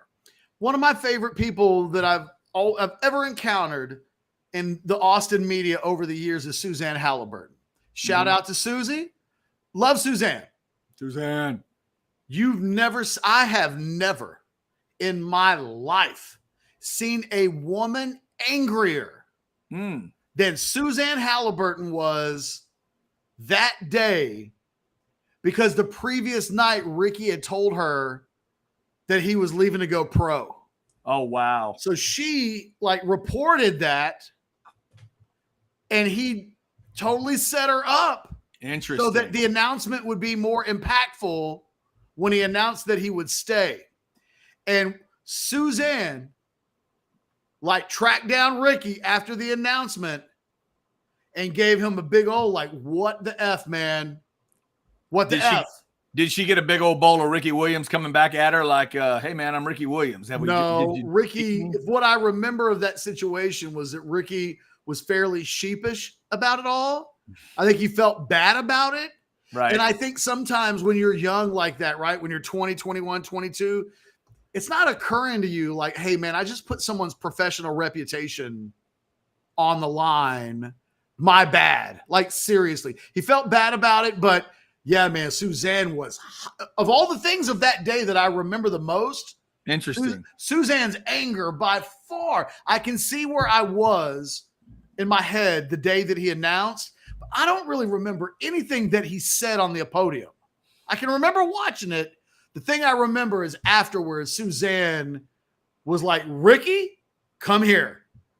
Yeah, I love I remember listening to it. Obviously, again, I was on the board producing the show at the time, and I could hear the room. I could hear the expectation. Ricky was brilliant. He set it up perfectly. I knew that Bill, Craig, and basically everybody in that room thought he was going pro. And yeah. He knew it too, and he set it up that way. So that's an interesting question today for Colin Simmons. As he walks up there, does he believe that more people than not think he's doing one thing? And does that really matter to him? A lot of times in this modern version, they like to throw you a little curve. They like to have the back and forth. You've referenced in the last couple days and shows the famous Harvey Williams story, which I'd always forgotten the details of, where literally the story became someone shouting something out as he walked up to the table might have changed what happened. And yes. Those are just little weird things that can happen for a recruitment. So, has anybody let the secret out? Does he really know? If we asked his mom today, if we asked his parents today, if we asked his brother today, would they, hey, has he let you know? Would his family actually tell us, no, we don't know. We're ready. Know. We're they ready, know. Whatever it is. You think the family knows? What's funny is Colin came out on Twitter and said, nobody knows where I'm going except my brother. Okay. And I'm pretty sure none of you fools know how to get in contact with him to find out that's funny where I'm going. Hey, look, I've said it. Ketch, I've said it. Even with NIL and all the power that brings and transfer portal and what it brings, this is still such a moment of power. And it's one of his last big moments. Because if he goes on to the NFL, he doesn't pick that part. And he may get to pick a little something in a transfer portal if it comes to that. And yes, NIL is a big deal. But this is that last moment where he's holding control over Sark, over Kelly, over Cristobal. He's got him in the palm of his hand. And it is a rare thing to have. So this is where I say, enjoy it, soak it up, do whatever you need to do. Flashcards, signs, hats, hand signals, movies, whatever a run-in, a streaker. We should get a streaker. Have we ever had that? Have we ever had a streaker painted the color of the team they're going to pick? They should do that. That would be great. Dude painted in burnt orange, streaks the thing, right? Boom. That'd be awesome. I'm not going to comment because I'm going to say something inappropriate. I'm going to try not to. Do you want to hear my favorite all-time announcement story? Sure. Corey Redding. Do you remember my Corey Redding story? No, not off the top of my head. It's probably it's not completely unlike this one in the sense that it was an announcement that nobody knew the day of. I mean, he didn't tell his mom until 20 minutes before he goes on the podium, right? Hey, man, some of them don't. There's a lot of those. There are a lot of those stories. So let me tell you the story. I'm working at KI 42 at the time. So we drove from Austin to Houston to cover the announcement. the way that it was set up was that the stage and where the cameras would have been set up to record, like the news cameras, it's like a good 50 feet. So all we had was a wireless microphone. So we go up to Corey Redding and like, hey, do you mind if we slap this microphone on you? It's the only way we can get audio for the announcement. It seems weird today that Corey Redding was completely okay with like slapping a microphone on. So, but he does it and he turns it on. Oh, I remember now. Okay. And I'm sitting in the back and the camera guy that's with me goes, hey man, you might want to listen to this. So he gives me the headphones that he was going to be wearing. And Corey Redding has taken his mom, Mary, behind the stage to tell her what he's doing. Wow. He had not told his mom 20 minutes beforehand. Right. So now he's telling her. And the thing is, Corey had a brother named Chris who was a football player at Arizona. And mom wanted Corey, if I'm not mistaken, the 3 finalists were Texas, Arizona, and Colorado. Arizona had his brother. Colorado at one point might have been the favorite, but on his official visit, Rick Neuheisel left. Like to take a job at Washington. In the middle, the way I've always heard the story. In the middle of the visit? Like Corey, I think, was eating or something at the time, and people just started walking out. Wow. And it was like, what's going on? And it's like, Coach Neuheisel just took the Washington job. Who was the modern day guy that left the kids at the banquet? Was it a Tommy Tuberville that did that? Remember that? I don't remember. Stood up at a banquet and just literally walked out. I don't, but this happened. So Redding's in the back telling his mom that he's going to go to Texas. And his mom starts bawling. Wow. Full on, as real of tears as you can imagine. And I'm eavesdropping into this conversation and I feel incredibly guilty. But I do not stop listening. It's fascinating. And at that point, Corey Redding, this is like out of a movie script. Yeah. I've never forgotten what he said. He's like, Mom, do you remember when the hurricane hit and like we left and had to move? He's like, I always wanted to come back to Texas. This is my home. And he's like, I want to go to Texas. I want to get my education from Texas. I want to meet my future wife at Texas. And then I want to have Texas babies. Oh my God. And his mom is so distraught. She can't hear any of it. She's just bawling. She's just bawling. She so badly wanted Corey to go play with Chris. And first of all, I've never forgotten that. I want to meet my future wife at Texas, and then I want to have Texas babies. I mean, is there anything more Friday Night Lights than that? Dude, that's a crazy line. That is a line you'd make up for a high school football movie or a college football movie. It really is. So then Corey goes on to the stage, and they have his mom has a special seat. And they, as the ceremony starts, they hand breaking news, Simmons commits to UTSA. I'm just going to ignore the chat. Yes, don't do that.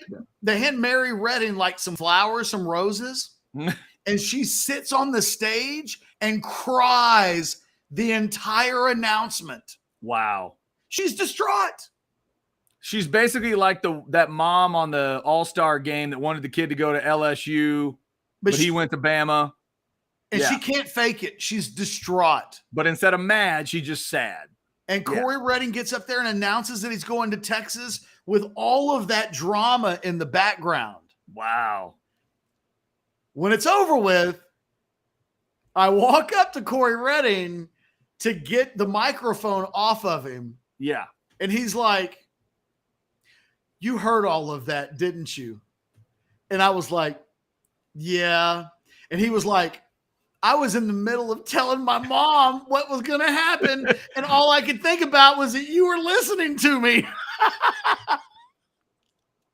Oh my God, that's incredible. And what's really interesting about that whole thing is that Mary Redding ends up, I don't think Chris was at Arizona, but maybe for another year. I want to say Mary moved to Austin while Corey was in school at Texas. And she was like the team mom. I mean, of all of the moms that I think I've ever known from University of Texas football players, nobody was ever more involved than Mary Redding. She was like the mom's mom. She was mom for other players. But on that day that he announced, it was the most heartbreaking thing from my perspective. Watching her cry, I felt so bad for her. And I felt like I was the only person in the room other than Corey himself that knew why she was crying. Because if you were just watching the announcement, you would have just thought that, well, this is a mom's tears. She's overwhelmed by the moment. No, he broke her heart to do the thing that he felt like in his heart he had to do. And look, all these years later, Corey Redding is still synonymous with Texas football. I've already said once today that I think instead of VY, if Colin Simmons commits to Texas, he's really the Corey Redding of, he is to Texas and Steve Sarkisian what Corey Redding was to Mac Brown. It's a big deal. And it's interesting that that was, of all the press conferences that I've ever attended, that's probably the only one that I ever went to the day of and didn't really know until 15 minutes before when I eavesdropped in on Corey telling his mom where he was going to go. And you know, the shadiest thing that I did, I called Andy Lascano at KI and was like, he's committing to Texas. Get it ready. I mean, like, you know. Yeah. Oh, yeah. I couldn't even keep a secret then, Chad. No, you couldn't even do it. Even when you heard about Texas babies and all the emotion, you couldn't keep the secret. Even Corey's going to raise Texas babies with his Texas. The thing is, I have never asked Corey Redding. I'm sure he's married with kids. I got to find out if he actually ever got a Texas woman and made Texas babies, or did he get drafted and go to the Lions, meet a Michigan woman, and then have Great Lakes, Town Lake babies. A mixture of the two. I don't know. Oh, my God. Corey, if you're out there watching, just put in the chat. Did you actually marry a Texas woman, or was that just some stuff that came up on the day that you announced? I don't know. We are T-minus 20 minutes from 2 o'clock. Guys, let's set the stage. There's over 900 people in the watching right now. How cool Don't is that? leave. Here's what you've got to do. Hold on. I've got a note from Blake. He's putting in. Oh, there is an actual schedule. Oh, So what? let me zoom in on this. Okay, you check out a schedule. Like, we have a Colin Simmons announcement schedule. I've never seen this before. Okay, I've never heard of that. But I got to make. So we've got at 2:05. Yes. There's going to be a 1-minute welcome. Nice. Okay. At 2:06, there's going to be a 3-minute occasion. Oh, good Lord. That's where the athletic director does a occasion. We have an Okay. occasion. Okay. At 2:09, Yeah. there's going to be a 4-minute personal statement from Reginald Samples, the coach, about Caden and Colin. All right. And I'm looking at it. Coach, it says 4 minutes. Keep it 4 minutes. Let's keep it tight, Coach. At 2:13, Weird time. Caden Durham will commit first. Yep. Colin Simmons will follow. They have allotted 15 minutes in the schedule for the commitments. Which, Okay. if I'm doing my crazy math here, carry the 1, it's a 13, 7.5 minutes. If they stay to the schedule, it means that Colin Simmons is going to announce at 2:20 p.m. plus 30 seconds. 2:20:30. Depending on how long Caden Durham takes. Caden Durham might take 2 sentences. You don't know. True. Right? but he's got 7.5 minutes. I got He can give his time up, right? Like a senator or a congressperson who's like, I yield my time. Right. Caden Durham could just walk up there, say, of course I'm going to Texas A&M. Colin, come on, tell him. And then that's it. So here's what's going to happen. You guys, I'm not telling you to not go to the 24/7 stream. I'm not. I wouldn't do that. What I'm telling you is open up 2 YouTube browsers. Watch Colin Simmons live, but stay with us. Hit like the pause button. I don't know, count to 15, right? And then hit the play button so that we're on a 15-second delay. Watch Colin Simmons announce and then rush back, like just flip over. And then watch us, good, bad, indifferent, whatever, watch us react. The chat reacts. The analysis will begin. At that point, you really don't need to be on the 24/7 broadcast anymore. You'll have seen what you need to see. Come see us in the middle of Simmons Palooza as we hit our high point. It'll be fantastic. Oh, my goodness. Up over 1,000 folks checking it out right now. Like the page, subscribe, get your notifications all set up. And the one thing I'm wishing more than anything right now, Ketch, is that hearing you lay out that schedule, boy, do I wish the AP had thrown out the poll today like they said they were going to. We have now passed 1:40 Central Time. I still don't think – wait a minute. AP poll noon Eastern on Monday. What? Noon Eastern on Monday? Is that what – hang on. If I – so help me. If I have an Aggie if there ever was one. Oh, my God. Oh, my God. Right here. Look at this. Look at this. Right here on the thing I wrote down yesterday, it says Monday at 12 p.m. Good Lord. All right. All right. So you did that and you took me off the air. Yeah, you are. How many Aggies does it take to disrupt the Orangebloods live YouTube stream? Just one. It's terrible. It's terrible. AP poll Monday at noon. What, why? You wrote it down. How did we go from you wrote down Monday? I know. I just, when he typed that, I went, wait a minute, hold on. And I look, and there it is. Monday at 12. Idiot. If I just looked at that earlier, it would have been fine. Wow. Sam, Chad, my brother in Christ. Yes, I'm so sorry. I am so sorry. I'm definitely not without failures. Not without flaws. Did you see this one? Damn. Just another channel. Now we know why he got fired. I don't even know what to do with that one. What am I going to do other than take a sip? Well, because the thing is, that's not why he got fired. Oh, my God. No. Chad got fired because he made more than minimum wage. And he was working at a station that decided that other than like 2 people, anybody that made more than minimum wage had to go. And it happens. Oh, my God. That is fantastic. All right. So, no offense, station that did the firing. That's what happened. Pretty much now, if I tell you anything that's happening today or very soon, no one's going to believe me. I think there's NFL football tonight. I think there's someone said you've only got digital clocks. I don't even know what that means. What? What? I've only got what? I do have a. I have a. You watch. only have digital clocks. Is that because you can't read the hands? Maybe that's okay. They're saying I can't read read a clock. That's what they're saying. I have a buddy of mine, one of my best friends in the world. This is a true story. I will not call out his name, partially because there's 1,000 people watching this. He might be one of them. But if he's out there, I'm not about to say his name. He owns a Rolex. He wears a watch, but he can't read a watch. Is that right?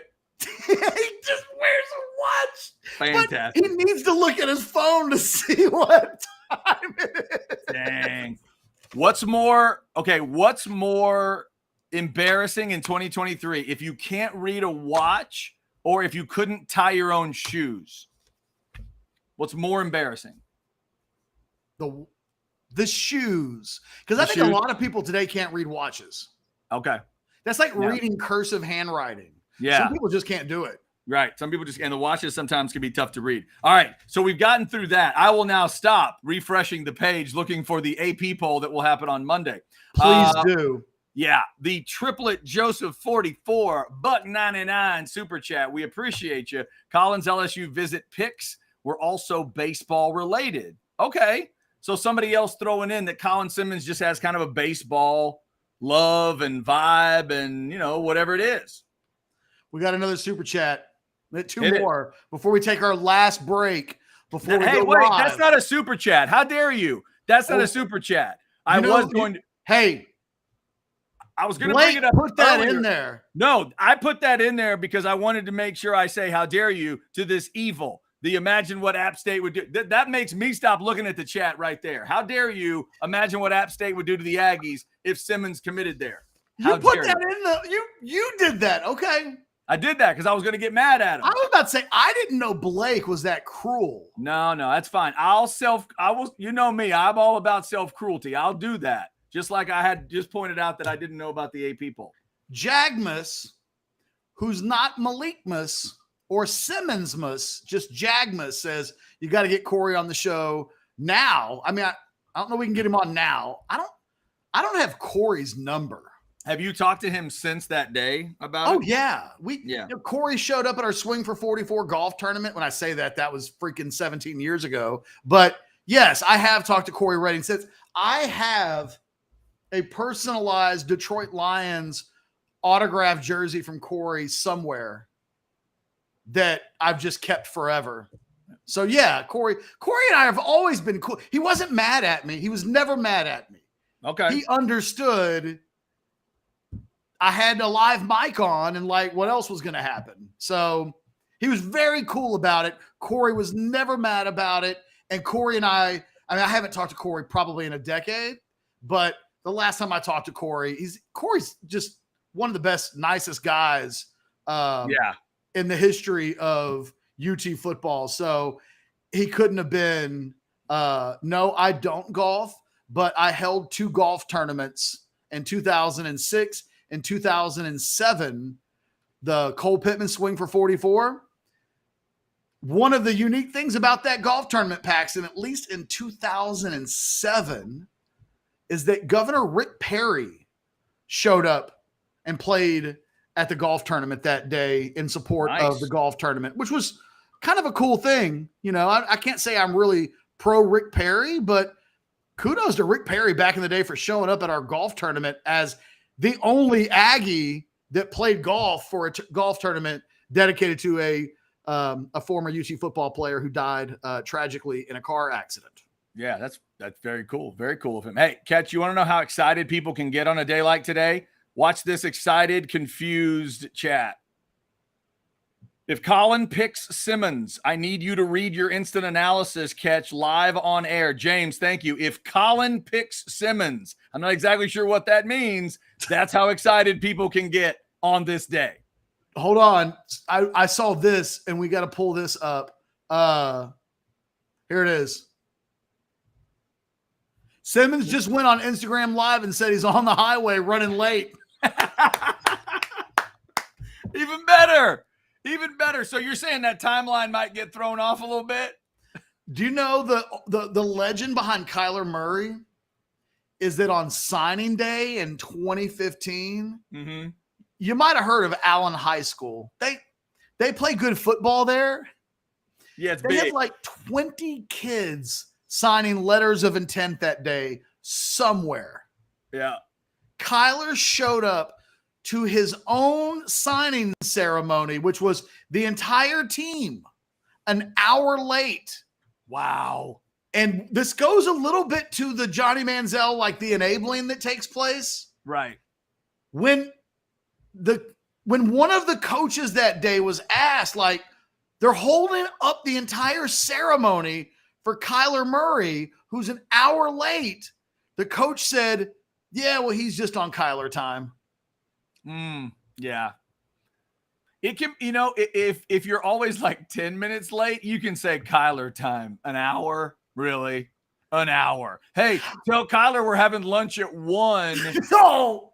tell him we're having lunch at 1, so he'll be there, so you can get in there too, because he's going to be an hour late for everything. So if you want lunch at 1, tell him it's at noon. He'll be there at 1. Like, come on. Old Jedi mind trick. The same friend that wears a Rolex and can't read the Rolex. Right. If I want him to do something, or if I have advice for him, yeah, I have to tell him the opposite. Oh, you know what is a really good idea? You should do like an 8-ball of cocaine and run out into traffic instead of being on time for lunch. And at that point, he would be like, screw that. I'm going to be on time for lunch. But if the options were reversed and I was like, hey, my man, I almost said his name again. Be on time for lunch. I'm going to go play out in traffic. How dare you tell me to be yes. So there is a little bit of that. You have to almost tell them the opposite so that the right thing feels like their idea. By the way, somebody on the chat says Colin Simmons isn't in traffic. He's in the parking lot laughing his ass off. Why is he on the highway? He should be in school. That's fair too. I hadn't even thought of that, because classes he's have on started. Instagram Live right now. He's already got senioritis on the first damn day of school. My man is leaning on day 1 senior year. That's leaning right there. By the way, so let me tell you real quick. We'll take a break here in a second. There's 1,000 people watching the show. You might as well watch us. He ain't announcing for another 20 minutes. Yesterday was my son Hendrix's first day in the 4th grade. Yes. Hendrix is kind of a nerd. Like, I'm not afraid to say it. I love my son to death, but he ain't playing sports. He's building bridges. He's playing Roblox. He's got a couple of friends. Yeah. He's in the 4th grade, and now his twin sister's in the same class with him for the first time, and his best 2 friends are in the class with him. Interesting. And yesterday I asked Hendrix, what was the best part of your first day of school? Everything.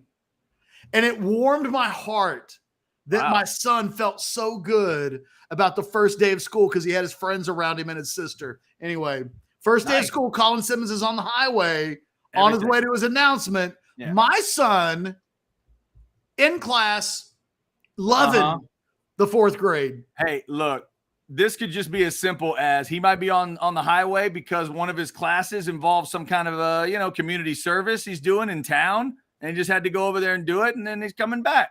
Or maybe he doesn't have class till later in the day. I don't know.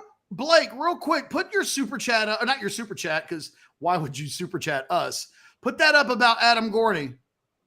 Not insignificant. That's a big one. This, Chad, is what Colin Simmons and his family were worried about. Blake just said 131. He put that in. Okay. So at 131, 23 minutes ago, Adam Gorney puts in a Texas future cast. This is what Colin Simmons and his family were worried about with Fong from 24/7. However, Rivals is not airing the Colin Simmons announcement. So what the hell does Adam Gorney care?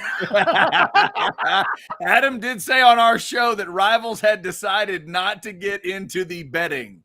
I mean, not to get into the battle. Yes. For who was going to broadcast. He hinted that some financial considerations were being asked for. Adam puts in his future cast 20 minutes before the alleged announcement. Look, Texas fans can be upset. Okay. Oh, fair enough. Where are we going? Okay. See, this makes it right. Nope. There you go. It explains everything. There it is. Right. How dare anyone for making you can't look, this is why, honestly, Chad, I told you when you came over that the chat is such an important part of the show. Yeah. And it's different than the text line. Like nothing, a text line would be a bad thing, but it's just unadulterated carnage in the chat at all times. Yes. The quoting of Michael Jordan, F them kids. Oh, it's beautiful. It's well done. It's well played. I also think this particular chat is well played as well. Catch a little timeline for everybody. Colin says he'll announce where he's going after he's done dissecting a frog. Yes, that is going to be happening on day one. Commitment to scholastic activities. That's it. Somewhere he's got like a biology teacher who's like, that's my guy. Oh my God. So here's what we're going to do. This will be the last break we take for a while. Over 1,100. Enjoy the next video that I and Blake put together for you. When we come back, Simmons Palooza reaches new heights. When we come back, right around the corner. This Orangebloods recruiting flashback takes a look at a player that was the first commitment of the TCU class of 2020 and became the last signee of the Texas 2020 recruiting class, with a little stopover in Waco in between. That's right, Texas senior defensive back Jade Baron had one hell of a recruitment before eventually developing into one of the most important remaining players from a somewhat disastrous 2020 recruiting class. For those that might not remember, Baron finished as a mid 3-star prospect in the Rivals.com rankings while finishing 79th in the state and 72nd in the country as a cornerback. Should note for the record that I had Baron ranked as a 4-star prospect in my rankings and the number 30 overall prospect in the state. When we look at his recruitment, things really started to heat up following a junior day visit in February of 2019 to TCU and Gary Patterson. After visiting on the junior day in February, Baron committed just a couple of weeks later, citing that Patterson's track record of developing players was a big reason for his decision. Yet a little more than a month later, Baron backed out of his commitment to Patterson, primarily because his offer list started to take off shortly after his commitment, with the likes of Oklahoma State, Tennessee, and Arizona jumping into the mix. Before his decommitment, he actually took an unofficial visit to the 40 acres, although the Longhorns didn't offer. Fast forward to June 22nd, and Baron announced his commitment to Baylor. From that moment on, all the way through the rest of signing day, Baron was solid as a rock to the Bears, even in the aftermath of the departure of Baylor head coach Matt Rule.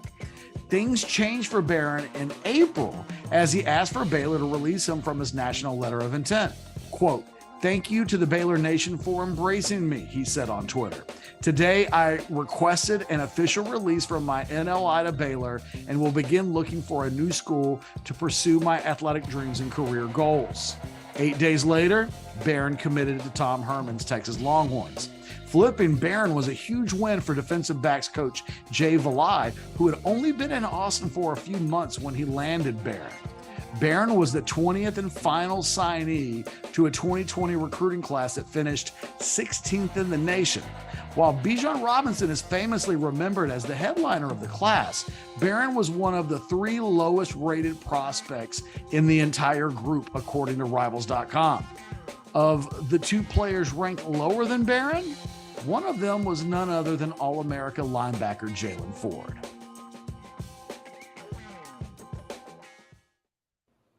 We are now going to Duncanville High School. No, that's not for another 20 minutes. Well, we're not doing that like for a while. Yes. We're not actually going to, what we're going to do is live react to whatever happens. Yes. We'll give you analysis. We'll let you know.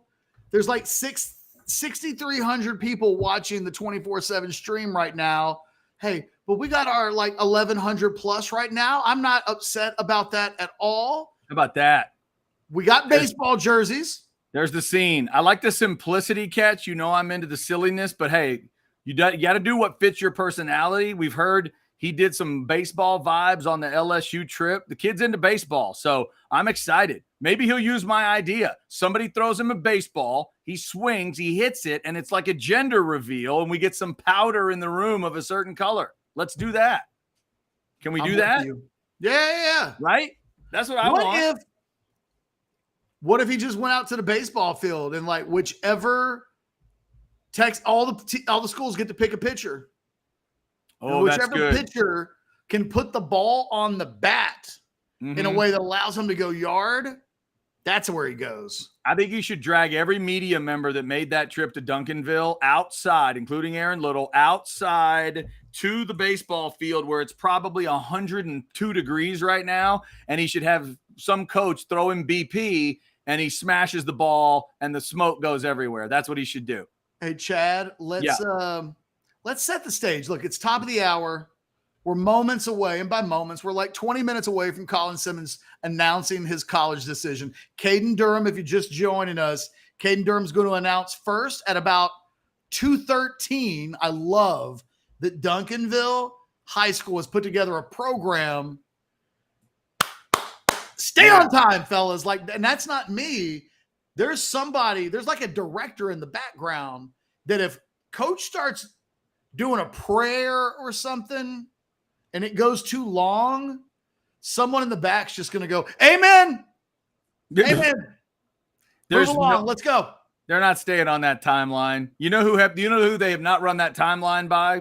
Durham and Simmons. I would guarantee you. Neither of them have seen that piece of paper. It's their day, and someone's like playing. It's like the Oscars. I'd like to thank my mom, my dad, my kid, my brothers, everybody. No way. It goes a little long. Suddenly there's an orchestra in the back trying to play him off. No, not me. Not on my day. Here, this is why we're doing this. Colin Simmons is about to make his announcement. 5-star defensive lineman from Duncanville. By the way, just copy edited my own article because I had written 2025 down. These are Colin Simmons' rankings. Okay? All right. In my Lone Star Recruiting Top 100 list, 5 stars, number 1 prospect in the state of Texas. Rivals.com, 5 stars, number 5 overall nationally, number 1 in the state of Texas. ESPN, 5 stars, number 7 overall nationally, number 1 in the state of Texas. On3, 5 stars, number 4 overall nationally, number 1 in the state of Texas. Wow. 24/7, the company who's airing the announcement, 5 stars, number 27 overall nationally, number 6 in the state of Texas. Oh, interesting. Did he decide to go with 24/7? Because he was hoping that they'd boost his. We'll do 24/7, but Wilt Fong can't put out a crystal ball, and you have to raise us in the rankings. Oh my God. I can't believe 24/7 has him rated. I mean, it's not like the most massive. They've got 6 guys in the state of Texas rated as 5 stars. I'm stunned that Colin Simmons is number 6 in the state, according to 24/7. That shocking to me. Yeah, before you read that one, I thought we were going to get to the end and you were going to lay out it's a consensus number 1 in the state of Texas, but obviously it's not for some reason. And waka. Again, 220 is our guess. 2:13 is when Durham is supposed to make an announcement, but Ketch, this thing is gonna stretch, especially if you're telling everybody that they're scheduling a 3-minute statement and a statement from the coach at 2:09 and all of that. It's gonna take a little bit. Hey man, I was watching an announcement a couple of weeks ago where the head coach channeled his inner preacher, and he did like a 30-minute sermon, and it was like, oh, you're just trying to get through it. All of us were. All of it. Like everybody in the crowd was like what are we? Yeah. The dictionary defines courage as okay. Well, all right. Where's the kid going to school? What? Where's he going to school? And after he did his thing, they went to like his best friend, and God, I can't remember what his best friend said. But he called like the nickname. Blake, put it in the chat. Do you remember what he called his friend? Oh no. It was like, we were with so-and-so and Uncle something or something. And Blake forgets too. It was completely out of line, which is why we laughed so much. I was like, I'm sure they didn't mean for them to say that. But yeah, nothing on 24/7 right now. They're not even at the high school as far as I can tell. I know that I don't even know that I have the ability to show the 24/7 live stream. I'm not trying to get sued. No, let's not do that. But No. I also don't know how to do that. Okay. Like, I can give you a live update. There is a Caden Durham highlight being played right now. what I could do is take There it is. the camera that's up here and take it off my monitor And then hold it here. Here's what's going on. Yeah. Again, if you're just joining us, if you want the very latest, the sense that I have right now is that the Texas, Miami, and LSU coaching staffs are all in the same boat that we are. As of 10 o'clock this morning, now look, yeah, things could have changed in the last 4 hours, but I get the sense that nobody was anticipating that an official call would come in, that I think Texas is expecting to find out. What are you laughing at? What has happened? I just checked over, and it's just such a modern thing. I just saw a cutaway shot of who I think it was Caden Durham sitting next to someone, a sister, a friend. She's taking a pull off a bottle of water. He's just sitting there waiting. They pan to him, and then they go back to like a triple screen of people breaking down what's going to happen. Well, at this point, because their 24/7 is not showing the full ceremony, so I don't know if they've started or not. But presumably, in 6 minutes, Caden Durham would be announcing. Yes. So he's hydrating before the announcement. That's right. Everybody should make sure they're hydrated. I wonder what Steve Sarkisian and his coaching staff are thinking right now. I mean, they're done. They've already practiced today. Right. So, yeah, they're watching. Yeah.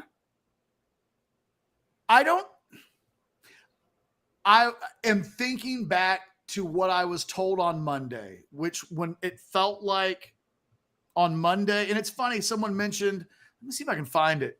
Someone mentioned in the chat that 24/7 was reporting that early in the week, it was all Texas, and that now it's completely Here it is.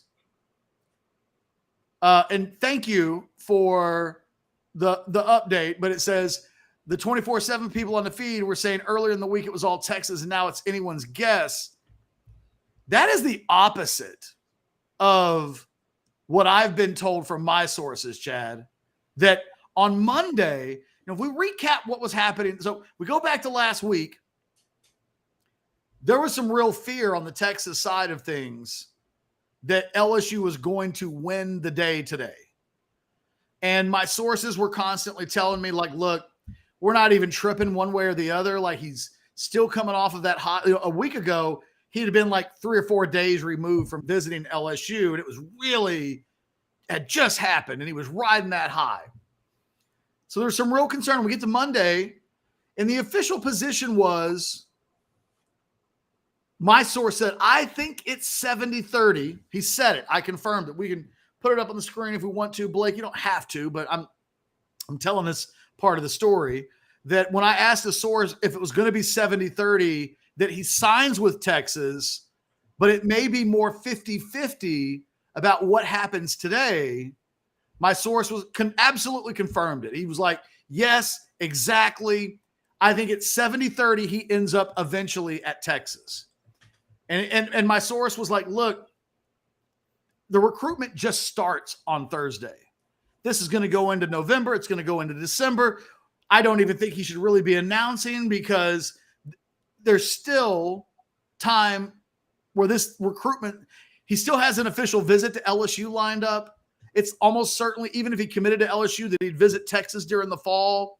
So there's a sense that don't overreact to today. And we say that, and we literally have a Simmons Palooza show title, and we're doing 4 hours of announcement breakdown, while my source is like, yeah, maybe wait till November, December. But since Tuesday, my sourcing has been more confident, more feeling better about that this thing's going to go Texas's way. Yesterday, LSU media left and right started doing concession notes. Today, there's still a little bit of nobody knows, but we had Adam Gorney on last week. He had talked to Colin Simmons or was it Monday? When did we have Gorney on? That was last week, wasn't it? Wasn't it? Yeah. That was last week. So or was it Monday? And he told us that they tried. I can't remember. Ketch, I feel like now I see Caden Durham talking into a microphone. I don't know if it's the microphone. We're at 2:11. He's on a microphone. He's doing some sort of interviewing. The young lady who was getting hydrated is sitting next to him. I don't know how serious this is. The screen says, breaking news, making college commitment. This may be him reading the information. He's wearing a very nice chain and a black T-shirt. By the way, I love Caden Durham.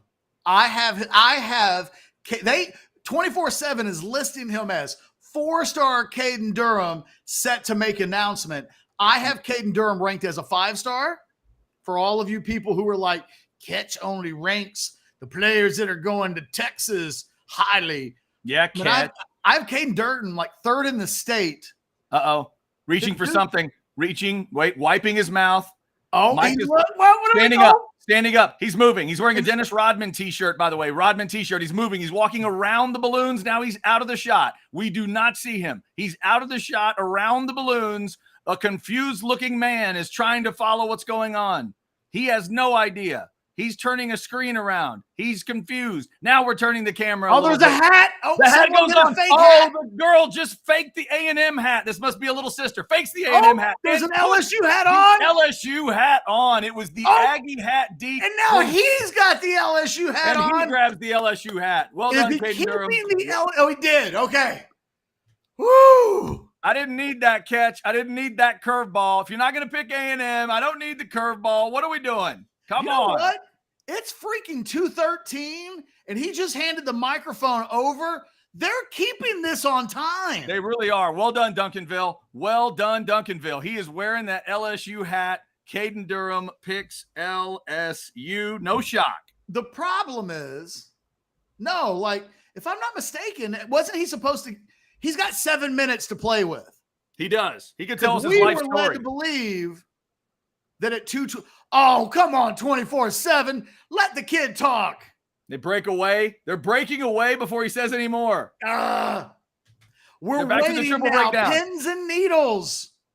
It's pins and needles time. That's right. As we wait for Colin Simmons to fully announce what he's doing today. And I'm telling you, 3 minutes before he announces, this is going to be a thing in December and November, by the way. This is not the end of the recruitment. I feel like one way or the other, it's really important to say that. We were talking about Adam Gorney, though, and I didn't finish the thought. Whether we had Adam Gorney on last week or whether or not it was Monday, and I can't completely remember, Adam Gorney had spoken to Colin Simmons that day. Who did he tell us he was picking that day? When we pushed Adam Gorney to give us who he thought Simmons was going to sign with, do you remember?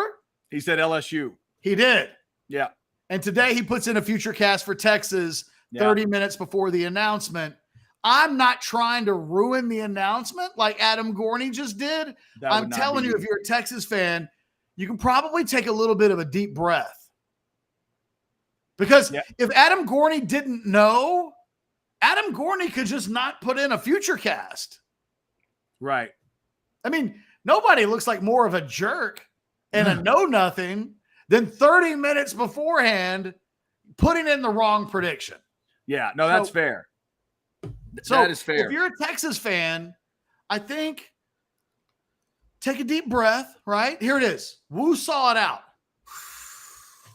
Woo saw. Oh, cleansing breath. Cleansing breath. Deep breaths. Breathe. 5-star breaths. Here we go. 5-star breaths. Catch, I'm seeing him. He's there. Someone asked me to do this earlier. No. Here we go. Then they cut back away. Go. How dare they? I can confirm. We can confirm Ketch. He's in the building. There's none of this in traffic stuff. I saw him looking at his phone, bored out of his mind about 3 minutes ago. The hair's looking. The issue is 24/7 has 9,996 people watching the feed right now. They're not going to let Colin Simmons announce until they get 4 more viewers. That's what it is. They're going to. That's what it is. That's what I would do. I'd be like, there's 9,996. Oh, there they go. There they go. Now they're officially over 10,000. So good for you, 24/7. Now let the kid announce. Here it is. They're going to hopefully let him announce. He's rocking like some kind of a red T-shirt. I'm assuming it's a Duncanville, because Duncanville T-shirt. It's not an SMU T-shirt. No, it's not. No. I think he's rocking the Duncanville gear right now. So we'll see if he does what Caden Durham did. If you're just jumping in, Caden Durham did pick LSU. He had his little sister put on an A&M hat just briefly and then give no, that's not that one. Then she hands him the LSU hat. She put it on for a second, then he puts it on. That's how he picked LSU. We'll see how Colin Simmons makes his choice here in just a second. Have you ever been more excited for anything in your life? Well, I would hope so. I mean, I would hope there's a few things above it on the list, but in terms of I had a child. In terms of this kind of stuff, it's pretty exciting. All right, here he is. He is speaking. Mics are in his face. We've handed mom something. Now mom has handed the phone back. Maybe the looks like we got little brother sitting next to him on stage. There you go, little brother on stage. I'm sorry, I said red. Cute little kid. White T-shirt with red lettering on it of some sort. A Las Vegas T-shirt is what it looks like. No, Las Vegas shirt. Is it possible it's a Scottie Pippen shirt to go along with the Dennis Rodman shirt? You know what? It's a Betty Boop Las Vegas shirt. I couldn't make that up if I wanted to.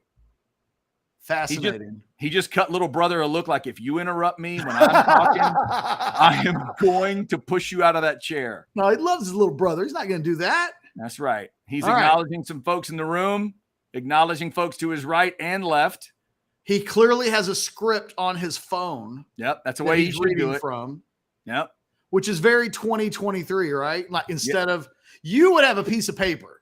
No, I have buy or sells on my phone actually now. So yes, wow. I'm even that modern. I will never question your up-to-dateness with technology ever again. We are seeing Colin from his left side. So we see the earring in his left ear. We see a chain around his neck. I cannot confirm or deny a right ear piercing of any type. He has muscles. He does look like he's in shape. He's been to the weight room. Longhorn and Tiger fans, he's been to the weight room. No doubt. There are no balloons that would give this away. No, there's red, white, and blue and silver balloons behind him, but that's all Duncanville related. If you don't know, Duncanville goes back and forth between blue and red jerseys and helmets and everything. They do. They love their red, white, and blue. Very Americana. Oh, yeah. They go all over the place with that. Super patriotic high school. They always say that about Duncanville. They've always said that. Really, America's high school is what they've always called Duncanville High. That's what we've always known. Yes. Oh, okay. Well, we're waiting. We can't hear because we're talking to each other. Okay. So Chad and I are not hearing what he's saying. We're interpreting. That's right. I'm waiting. I don't see a hat. There's some clapping taking place. Yeah. When Durham did this, he sat in the same area. Then he got up and walked around to where hats and stuff were. I'm hoping that the cameraman is ready this time because they freaked out when Durham stood up. They did not know what to do. They finally got it figured out. And then we got to see the hat. Moments away. Here we go. Mere minutes. Okay, he leaned up. He's got a smile on his face. He's done talking. Somebody's bringing him. Is it a box? Is it a bag? No, it's just a hat. They bring him a hat. He stands up. It's LSU. He's out of the screen. LSU, he put it on, but he put it back down. Now he picks up the Longhorn hat. I think he did the deke the other way. He put on the Longhorn hat. Oh, no, wait. He's taking it off. He sets it back down. Ketch. He sets it back down. This could be the double deke. It's an LSU or Texas piece of gear in a box or a bag. He goes to a second Texas hat. It's the double Texas hat. Well done, Colin Simmons. That's excellent work. Excellent work. Double Texas hat. He went double Texas hat. Double Texas hat. Colin Simmons. I have no box or a bag. I don't know what it was. It's official. There it is. It's official. Oh. Colin Simmons is a Texas Longhorn. We are not doing 4 hours of Simmons Palooza for nothing. Man, how about that? little bit of tear. I just posted my article over to orangebloods.com. Should I God read bless my instant America. analysis on the air? What's that? Should I read my article on, I don't know, like, what do we do now? Now I think you should, because somebody was, I think, joking. I don't know if they were joking with you that if he picked LSU, you had to read the instant analysis, but maybe they were saying if he picks Texas, you should read the instant analysis. So if you'd like to do that, I think you should. Do you have it like ready to post up on the screen and all that? No, I do not. I would just be reading copy. Here, I see. Here's my evaluation of Colin Simmons. All right. When we talk about one of the top edge prospects from the state of Texas in the last 3 decades, there are 3 things that really stand out in my mind. Elite of the elite burst off the ball and closing speed, insane production, and playing his absolute best football when the stakes are the highest. Let's start with the explosiveness off the ball. It's pretty incredible. Of all the 5-star level edge rushers from the state of Texas that I've ever watched, Simmons' explosiveness off the ball is probably the best of any player I've ever covered. That elite burst makes him nearly unblockable at times at the high school level, and he's a terror for opposing offenses to deal with. His production at the high school level has been incredible, but in leading Duncanville to a state title last season, his performances reached new levels of dominance, which is probably the first time I've ever written that sentence about an edge player. If there's any concern about Simmons, it's also that his physical profile, 6'3", 225, is very similar to former 5-star level prospects like Reggie Wilson, 2010, Rashedi Jones, 2007, Eddie Jones in 2006, that did not live up to the hype. Now, why does this matter? Let's start with the fact that the Longhorns haven't signed a 5-star edge prospect in 17 years. 17 years.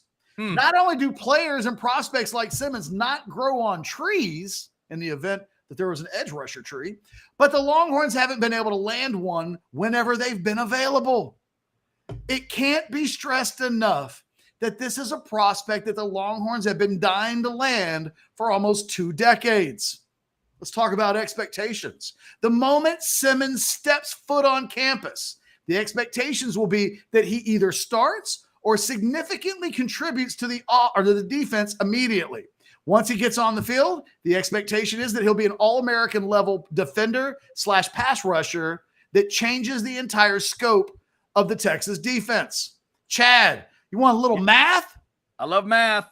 The defensive end position ranks as one of the strongest bets of any position in the state of Texas when it comes to 4- and 5-star prospects. From 2004 through 2008, an eye-popping 32.1% of all 4-star and 5-star prospects at the defensive end position drafted by NFL teams. Nearly 40% of all 4-star and 5-star defensive ends from Texas have played on Sundays. That number jumps to 71.4% when we get to 5 stars. 5-star defensive ends from Texas, 71.4% play on Sundays, and 57.1% of those have been drafted. Wow. That is my instant analysis. That is incredible. All right, a couple things, Ketch. I would draw people's attention to orangebloods.com. If you go right now to the football tab and the recruiting, the commitment list for 2024, it now says total commitment 16, and that top name is Colin Simmons. Duncanville, 6'3", 225, 5 stars. Verbal commitment, 8, 10, 23, because it is official in terms of that commitment. Big Happy stuff. Simmons giving. Happy Simmons giving. It did happen. He picks the Longhorns. He did the double deke. Let me ask real quick, Ketch, and I know we're going to talk to Jason Sukumel coming up and get his thoughts on it. The moment, for those that don't know how the double deke works, the moment he went LSU hat no, Texas hat no, how many fans in South Beach got excited for that 10 to 15 seconds where they actually thought he was going to the third hat? The good news is they now get to go to South Beach and like shake it off. Now that's true. They get to shake it off in Miami, but I knew it was coming. I could feel that coming. And the moment he sat down, if you'd have me throw my crystal ball at that point, I would have said he's going second Texas hat out of somewhere. And you somebody kind of predicted it in mid-flow. I'm very impressed. Yeah, no, that's the double deke. I like the double deke. People have done that where an Alabama guy, somebody's going to pick Bama. They put down the Bama hat and they'll pull out a houndstooth. Or they put down this Florida hat and they get another Florida hat. They like that move. That's a modern move right now. It was not the Dre Kirkpatrick. I watched that the other day, by the way. If you recall, it was a duffel bag. Yep. And inside the duffel bag was a bag. So yeah, the bag was in the bag. Big bag, little bag. He pulled out a box out of the bag that was in the bag. Beautiful red box. Yes. It opens up the box. Yeah. There's another bag. Yes. It wasn't a Crown Royal bag, but it kind of looked like one. Yes. Yeah, like a velvet black bag, and then he opened up the bag and pulled out the hat. It was maybe the best announcement of all time. Colin didn't quite do that. No. But it was good. It was good. You know what it was? Solid. Classy. Good, solid, modern version. Classy. No problem with the little deke there. LSU fans will be a little hot. But now, like we talked about, now Texas knows where they are. They understand their positioning, and LSU understands the bar they'll need to hit now. I told you that Miami was not a factor. Miami didn't even put on a Miami hat and fake it out. No, he didn't. He didn't even fake the Miami. He should have. Miami was like, oh, he's going to go for the Miami hat. And then it turns out, no Miami hat at all. Right. He didn't like do this and pretend that his hands cramped or anything. He didn't do anything. Like he didn't even mess with it. I do think your idea of, and then bring it down. Go down and then hook 'em boards everywhere. Would have been pretty awesome. Look, that would have been great. Joining us right now for instant analysis, immediate analysis right here on the And by the way, give this video a like, subscribe to the channel. If you're freaking pumped up that Colin Simmons just committed to the University of Texas, this would be the video more than any other that you would ever, I think, do a thumbs up with. Jason, this recruitment isn't over, but the drama of today is over, and I'm okay with that. I'm very okay with it, Ketch. I think I told you way back on Monday of this week. I'm just ready for some closure here. But you're right, man. It's not over. We'll be covering this thing for the next 4 months up until he signs his letter of intent. Listen, if my phone rings, I'm going to have to hop off because I'm hoping to get a call from Colin Simmons when things die down there in Duncanville. One of the questions I want to ask him, okay, what's next? Are you going to still take visits in the fall? Are you going to take the LSU official visit? Exactly. Yeah. So, and if he takes that one, Ketch, I wouldn't be surprised if he ended up taking a couple others even as well. So, yeah, there's still a lot of questions to be answered, but hey, man, this is a day for Texas fans to be celebrating. Everybody should be excited. Huge recruiting win. You guys were talking about it when I was waiting in the waiting room. Huge recruiting win for Texas. This is the kind of player Texas hasn't landed in a long time. So immediate impact player for Texas. Yeah. Go ahead, Chad. Jason, it obviously is a big deal, and Ketch laying out those numbers of how long it has been since Texas was able to have a commitment from a 5-star D end. That's just an amazing stat. Just kind of go back from your time covering the last time you remember. I mean, for you, the last DN you remember Texas being in on somebody maybe they didn't get, like the level of guy we're talking about here. I think that's what's interesting for fans to know that don't understand of how long it's been since Texas was able to get, not even forget about signing, even getting a commitment from a guy of this level. God, that's a Ketch historical question. Ketch, who would be the last? I can't think. Like Colin Simmons was now he's number 5 nationally on the Rivals rankings. A year he was the number 1 player in the country on the Rivals rankings for a long time. Ketch, you went back to, was it 06 earlier? We got a commitment from Jackson Jeffcoat in 2010, but he was a strong side defensive end prospect. He, even though physically very similar to Colin Simmons because he wasn't super tall, but the last true edge guy that would have been a weak side defensive end for Rivals, and now that's kind of turned into an edge position. Yeah, that's kind of a new position. Yeah. Eddie Jones, 2006, Jason. Yeah. What year was Sergio? Because I see Paxton. Sergio was also 2006, and he was an athlete, and everybody thought it was going to be a linebacker, and eventually he becomes an All-American edge. Same year though, so still 17 years. But Colin more reminds me of Sergio probably even than Eddie Jones. But man, you'd have to go way back, Chad, to answer your question. My brain cells don't go back that And what is it that you love about him? I finally had the first chance. I hadn't done it yet. I went through the sophomore and the junior highlights today and was really impressed. But you've watched a ton of this guy. Like, what is he to you? What stands out? What do you love about him? A few things. First off, you see it every play you watch, just his quickness, his first step quickness, ability to get up to full speed in a step or two, getting into the backfield. You just don't see that from any players, really. I mean, it's probably his biggest characteristic, his strongest trait.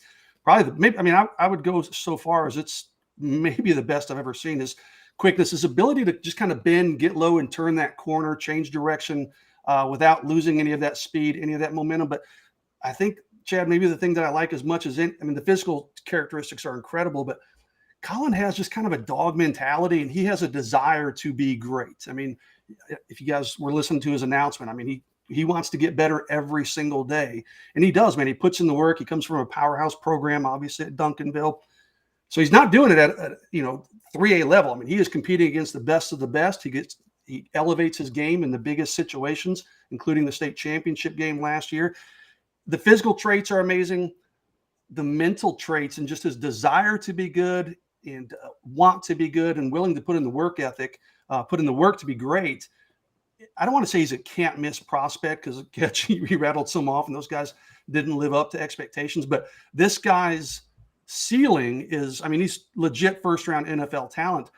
I think his floor is tremendously high. I just don't see a scenario where Colin Simmons isn't an impact player early and, probably all conference, all American type player.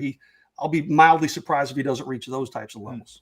Yeah. So Jason, what do you think this does for this year's recruiting class? We have spent weeks talking about Texas doesn't have a kid committed to them inside the state top 20 from rivals.com, but they are chasing a number of 5-star level prospects that they're after.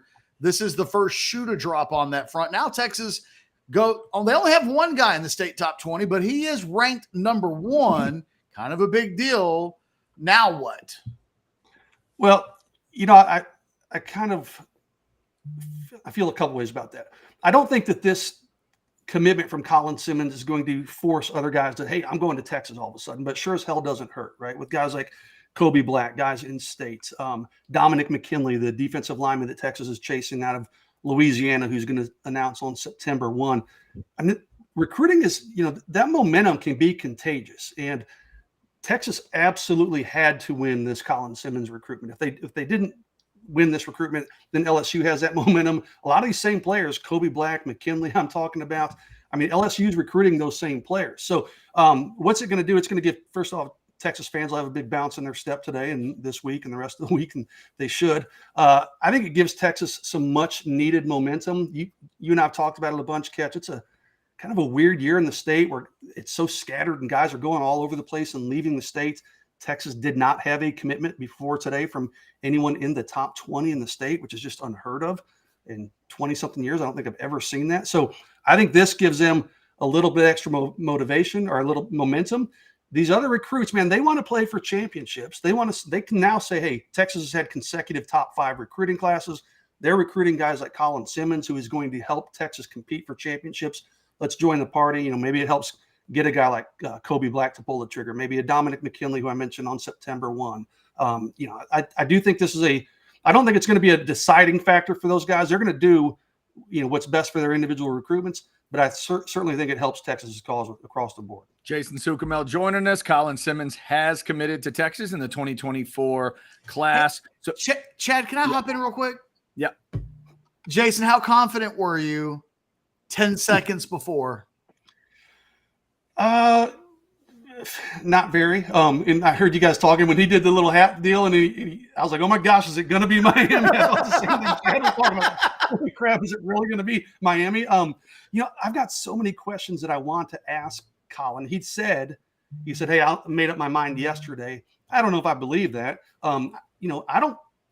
To my knowledge, Ketch, and I think you're probably the same thing. I don't think he told the coaches. I think they probably found out the same time we did. Yeah. So this was one of the few recruitments where it truly held some mystery up until that announcement. I mean, I thought it was Texas. My future cast was on Texas. I went back and forth on that this week. Oh my goodness, do I change it? But I stuck to my guns. So I thought it was going to be Texas, but I certainly not going to sit here and lie and say I was extremely confident. But I'll say this, though. I did write my commitment story was written on June 29th. So I've had that commitment story written for a while. I was just hoping I was going to be able to use it at some point. And there it is, and it comes in today.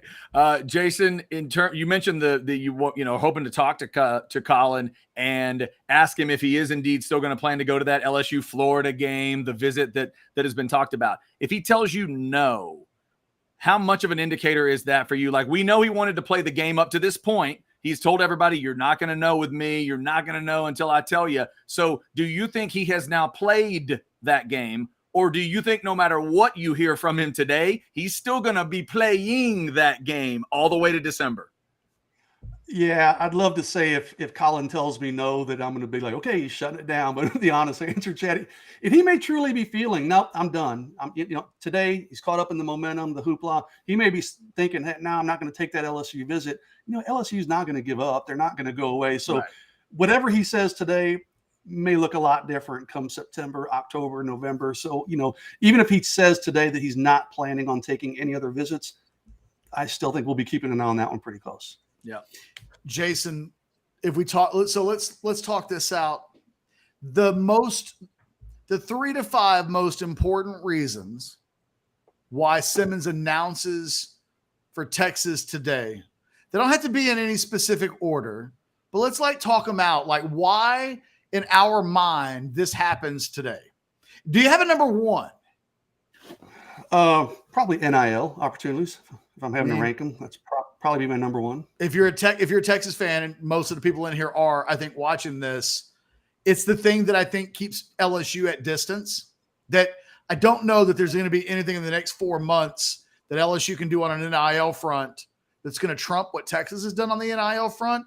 So if you're really worried about November and December, I said this a month ago, keep an eye on the Aggies. That if the Aggies want to get involved, they can go toe-to-toe from an NIL perspective with Texas in ways that only probably Georgia can, right? I think Georgia, A&M, Texas play, I think, on a different field for NIL. And I agree with you. We saw his brother in the announcement. He's younger than I thought. I don't know that I'd ever seen a picture of his brother, so I wasn't quite sure how old the younger brother was. He's an absolute cutie pie. I can totally understand why, I felt like I was kind of looking at my own son for a second, right? It was like, oh, he's young. And, so I can see that. It's close to the family. That's my number proximity. 2. Yeah, probably number 2. And I think someone in the chat mentioned, I do think he sees a life after football that Texas provides a better opportunities for than maybe LSU, especially if he wants to someday back to the, whatever, DFW area, Austin, wherever he wants to stay. If he wants to live in Austin at some point, Texas is going to provide a lot more opportunities, open a lot more doors in life after football. So I would probably say NIL, I think proximity and staying close to his family. I think playing time probably you'd have to factor in there somewhere. I think Colin's probably confident enough that he figures he can go in there and, play or start maybe even for any program he goes to. But, Texas has a pretty inviting depth chart. So I think that would probably be my 4th thing. So I'll go NIL, family relations, staying close to his mom and his brother, opportunities that UT can present after football, and certainly an inviting depth chart at Texas. And, he kind of said, hey, man, I want to make my own mark in my state. So, there's some in-state Texas pride there probably too. I was going to go with that last one. I think Colin Simmons knows that thousands of Texas fans have been watching a 4-hour Simmons, Simmons Mania, Simmons Palooza video. It's not just our site, other sites. It's a bigger deal for him to go to Texas from Duncanville than if he goes to Miami, if he goes to LSU. They're not having this reaction It's kind of Corey Redding-ish. I've seen his name pop up in the chat a little bit. Corey Redding's deciding to stay in state, and hey, I want to bring championships back to the University of Texas in my home state. I mean, it's a big deal. It's a big moment. I think we're in complete lockstep, I think, with regards to those are the 5 that were in my mind. And I think the 5th one is a real underrated one. I think Simmons thinks of himself as a big-time prospect and a big-time player. And I think he knows, and the SEC is the elephant in the room. I said this earlier today, Jason. If Texas has 2 more years to go before they're in the SEC, he's committing to LSU today. You're probably right, because he's been pretty open, over the last year and a half that he does want to play in the SEC. So Yeah, which is always, Chad, one of the reasons why I thought Miami, he hadn't done this entire recruitment to go play football in the ACC. Right. He's kind of made it clear that the SEC matters. And when you're talking about bringing those 2 brands together, Texas and the SEC, that's going to be a huge deal. Jason, I was just thinking as y'all were talking about a Longhorn player. I was trying to think defensive player during my time, dealing with Texas and watching the Longhorns, a guy that made early impact, consistent impact, was a big dog, different position, but Derek Johnson, in terms of earliness of impact and what he became, could it be that kind of feel for you with a guy like Colin Simmons? Because when I think of Derek now, I think Longhorn fans swell up with pride about how early he was impactful, and then how impactful he was through the whole run. Yeah, you saw it as soon as he stepped on the field his freshman year. When you were talking before you mentioned his name, that's the name that popped into my head. I think he has that kind of potential. Chad, Derek Johnson, I put him he's such a pedestal. Will he ever get there? I don't know, but I think Colin Simmons has that kind of potential. Okay. Absolutely. That's a big bar. I know that's way up there. I understand. That's the feeling I was getting. I saw, this is random, but I saw Derek at UT's practice last week. He's thinner than I am now, man. He is like super lean. It's crazy. He looks incredible now. Yeah. Well, and hey, Chad, that was one of the things about DJ early on. Different position. Right. Different skill set, but I think there was some thought that Derek was a little undersized. I can remember when Derek Johnson played in an all-star game. It was like the California-Texas all-star game, maybe, but they played that in Texas, maybe. And I think he played a little bit of safety, like kind of a hybrid safety linebacker role, and kind of a tweener.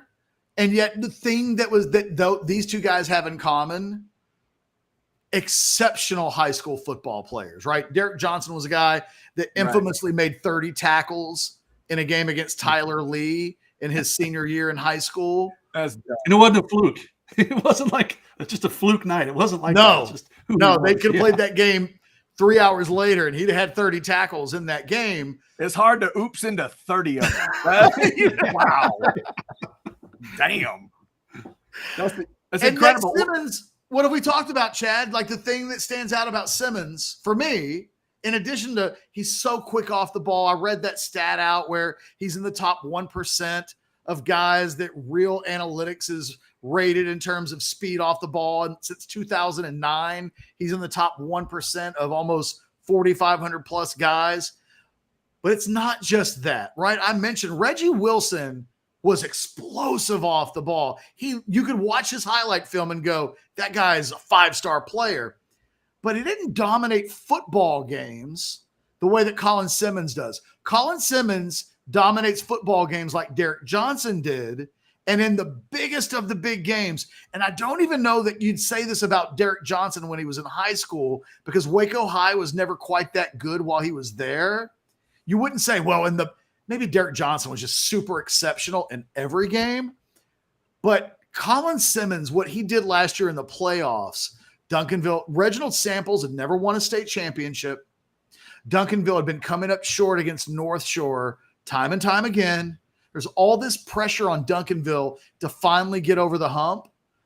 And Colin Simmons, it almost felt like he made it personal that it was going to happen.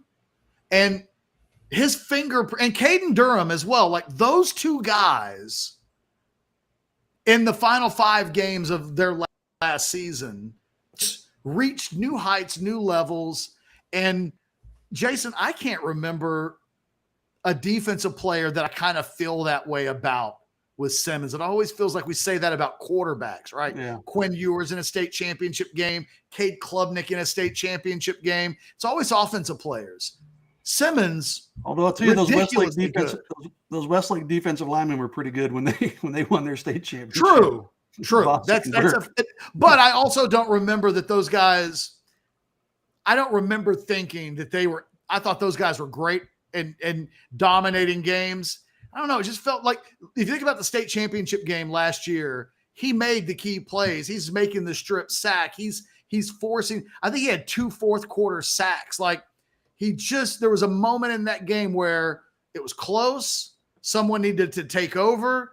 And at that time, you and I wouldn't have had any idea that Colin Simmons is. We thought that guy's going to LSU back in December of 2022. Mm-hmm. So when we watched him perform in those games, I think there was a whole lot of, that's exactly the guy that Texas needs. Kudos to this Texas staff for really doing an exceptional job of little by little over the spring and into the summer, making up ground,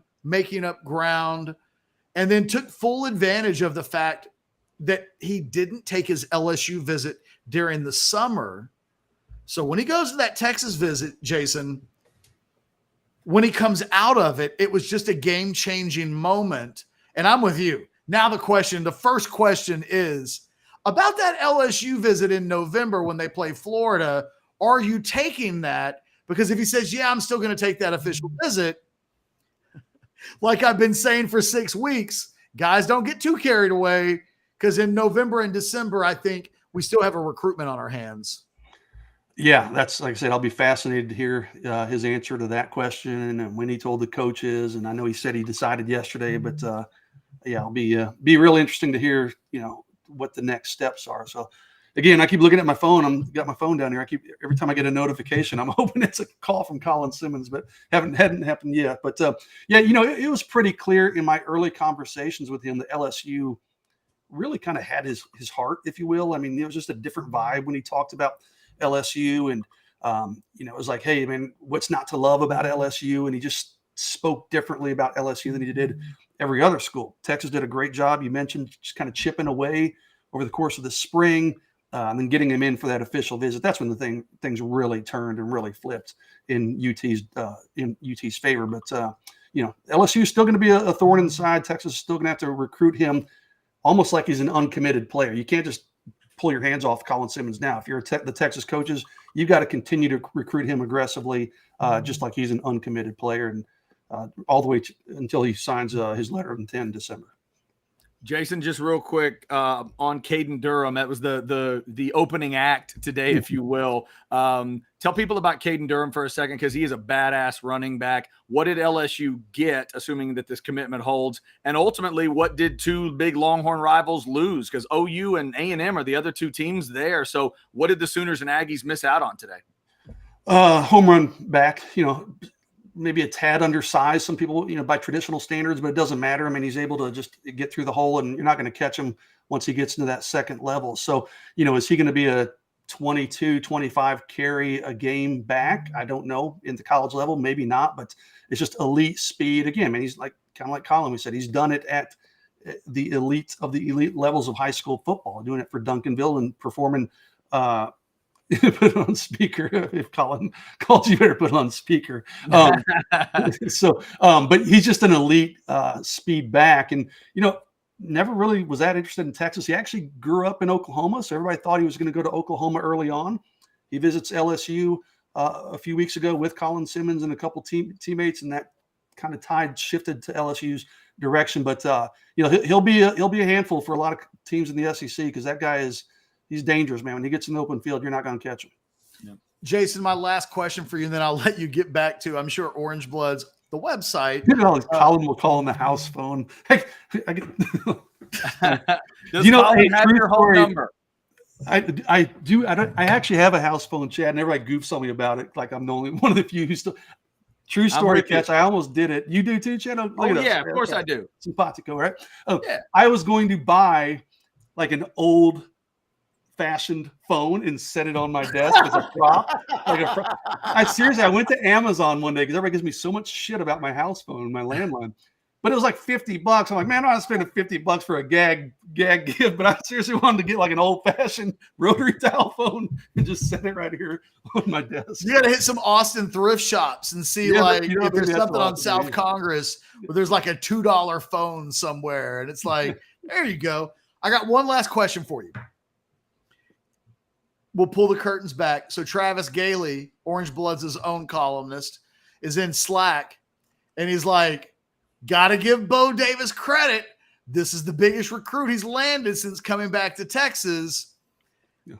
I let him know that like it was a team effort and Bo wasn't the primary guy on this recruitment. Who does deserve the lion's share of the credit for Colin Simmons ending up at Texas? Yeah, that's a really good question. That's one I need to remember to ask Colin. I know when I looked back through my notes of all the conversations I had with him early in his recruitment, it was Jeff Banks' name that was mentioned a lot. But I do think it was like every coach. I mean, Brandon Harris, the recruiting coordinator, was involved. Obviously, Sark. Chris Gilbert was a really important. Chris Gilbert early on was huge. Yeah. When I talked to Colin's mom, she rattled off about 4 or 5 of them. Bo, and in fact, Bo was about like the 5th name she rattled off. It was Sark and Brandon Harris and several others before Bo Davis. So, this was truly a group effort. I think it was all hands on deck. But yeah, it's a really good question. If I had to pick one lead recruiter for him, she mentioned Pete Kwiatkowski, of course.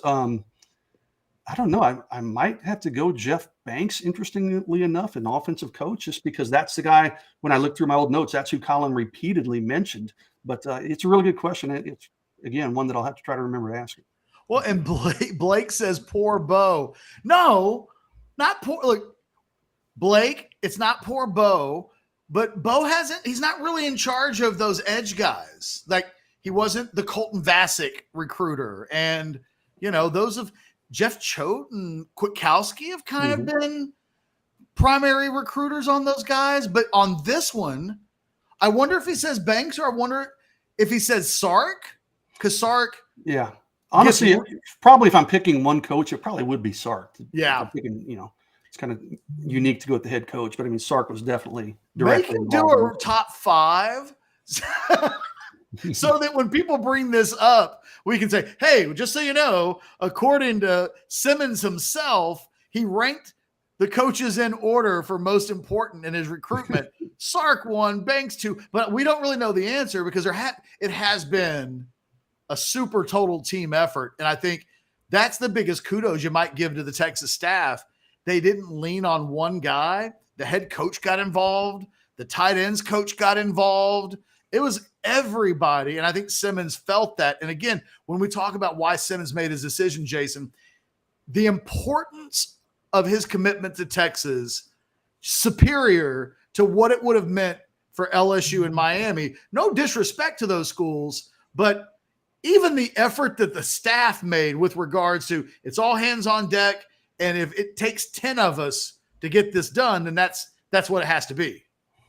It just means more him committing to Texas, with all due respect to LSU and Miami and every other school that chased him. Him committing to Texas just means more. It means more to Texas than had he committed to LSU, honestly. And I was talking to an LSU guy last night about it, and I said, LSU can afford to miss on Colin Simmons. I mean, they recruit really well, yeah, but it's not going to be just cutting their heart out if they miss on him. If Texas misses on Colin Simmons, this was the conversation yesterday, I was like, I don't know that Texas will recover from that. So it just means more. Texas needed it more. And thankfully for Texas fans and the Longhorn coaches, it worked out in their favor. Jeff Ketchum, sounds like Jason Sukumel's is ready to cover stuff in the SEC. It just means more. 3 times, baby. Let's go. You read my mind, Chad. It was like, right?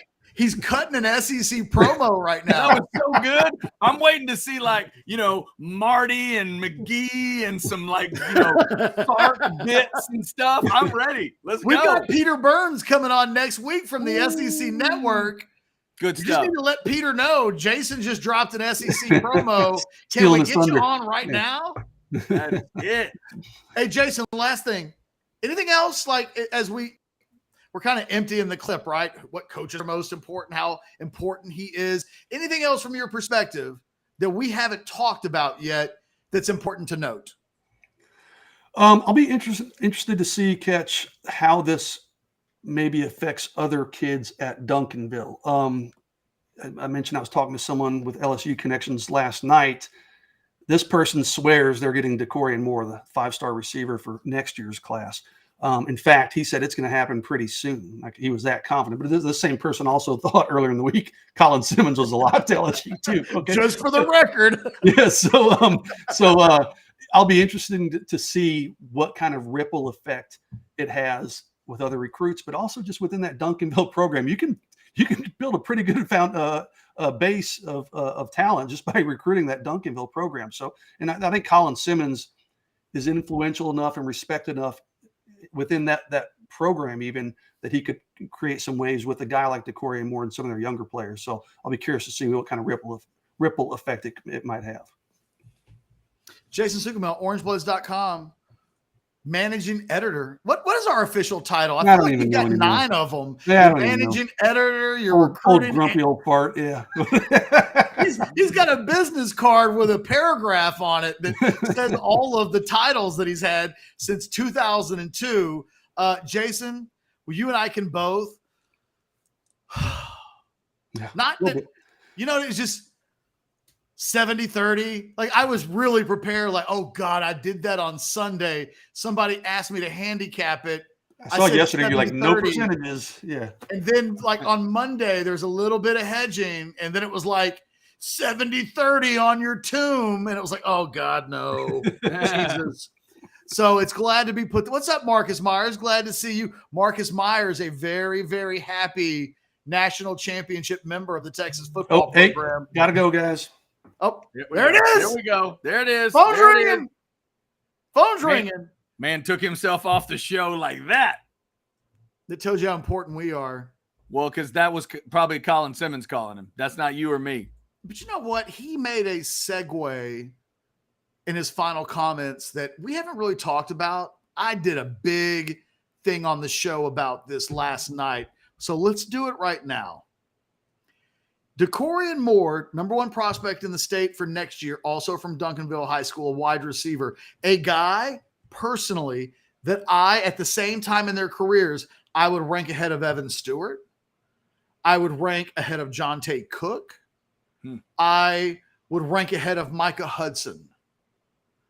I think DeCorian Moore, of all of the guys, I think he may have the highest upside. And look, I got all these guys rated as 5 stars. I think they're all going to play on Sundays. And if you rank them as a 5-star, you're essentially saying, I think this guy's going to be a potential first-round draft pick. I mean, I've called Micah Hudson Garrett Wilson 2.0. So when I tell you that DeCorian Moore is a guy that I think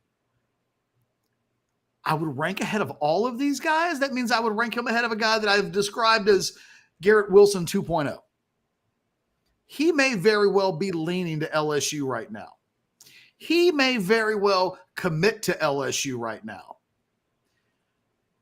But when Texas starts talking NIL with him, and let me tell you what I heard. I'm going to have this in the war room tonight. One of the things I heard that happened with Colin Simmons is that at least one Texas player showed him his NIL contract and said, you want to know what NIL at Texas looks like? Here, read my contract. See how much money is in a contract that comes to me through my NIL deals. There will be a point next year when whatever DeCorian Moore thinks he's doing now, LSU has limits of what they will do. Let's say $200,000. It was a number thrown around this week. I had that confirmed by Jason, had it confirmed from an LSU guy. I mentioned it to somebody else and they were like, that's ballpark right. There's so much more money to be made in NIL. I feel like for me, this is the first true recruitment publicly. because I think NIL helped a lot last year. I think it helped with Baxter. I think it helped with Cook. I've heard some of the amounts that some of these recruits in last year's class are making. Anthony Hill, it's significant. But I don't think people viewed their recruitments through the prism of, well, Anthony Hill came to Texas because of NIL. And I think a lot of fans I've had Texas fans get mad at me. I had somebody last night, like a 20-year subscriber, tell me NIL is not the only reason why Colin Simmons would come to Texas. I was like, well, slow down, Sparky. Mm-hmm. Nobody's saying it's the only reason why he's coming to Texas. Sukamel and I just named 5 reasons why we think he picked Texas. But the NIL thing can't be ignored. Where Texas is at right now in an NIL space, when the Jake Majerses of the world have Lamborghini dealership sponsorships, not Toyota, not HUDL Covert, which there's a bunch of guys on this Texas football team that have deals with HUDL Covert.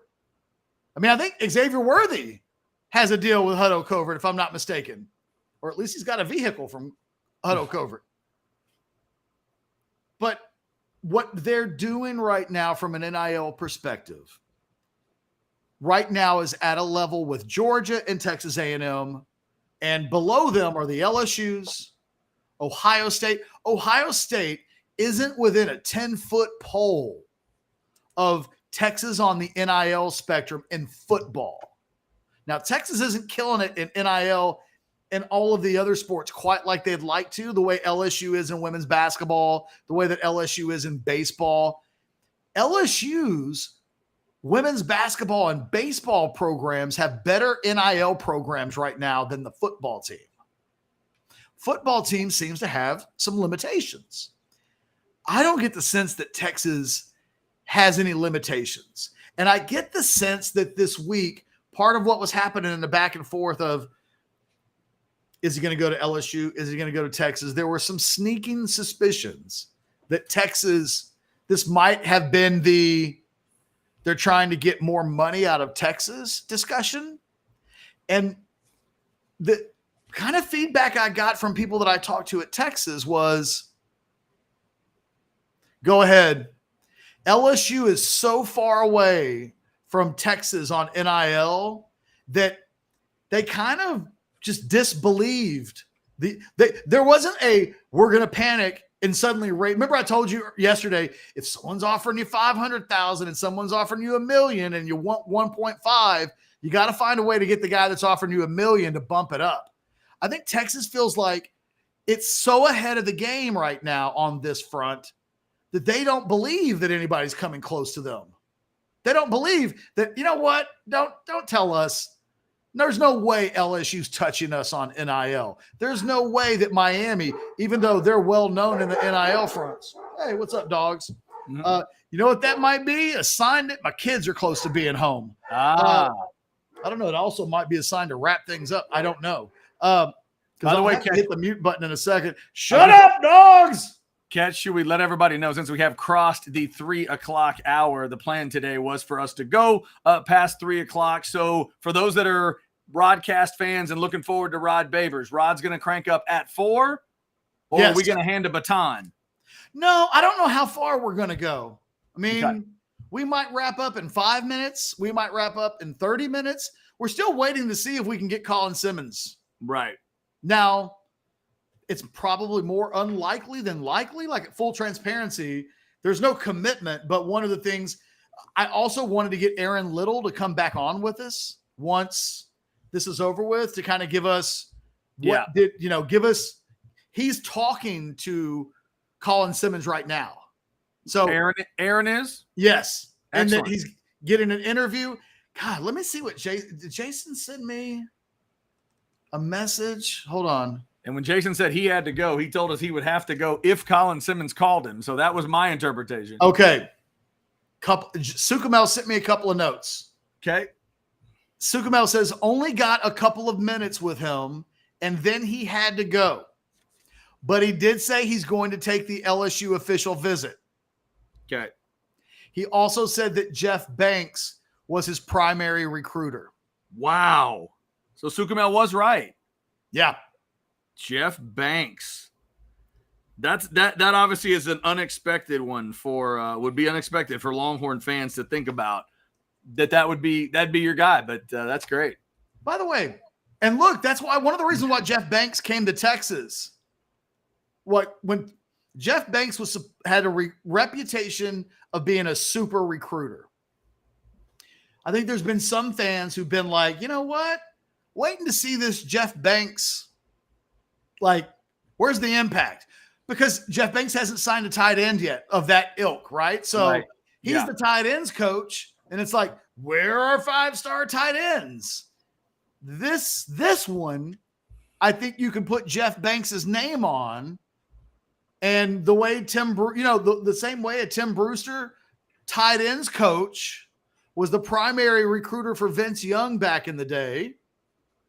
You've got tight ends coach Jeff Banks being the first name out the mouth of Colin Simmons when asked, who's the guy who's really been leading your recruitment? Kudos to Jeff Banks. That's huge for Jeff Banks. That's big. Yeah. But you know what that also does? If Jeff Banks ever wants to leave Texas for the next 20 years, just like Tim Brewster still has that Vince Young skin on the wall. Sure. People still, to this day, when he went to Texas A&M, it was like the first thing people said, well, when he was at Texas, he got Vince Young. This is the type of recruitment that Jeff Banks will be remembered for, I think, potentially for like the next 20, 25 years.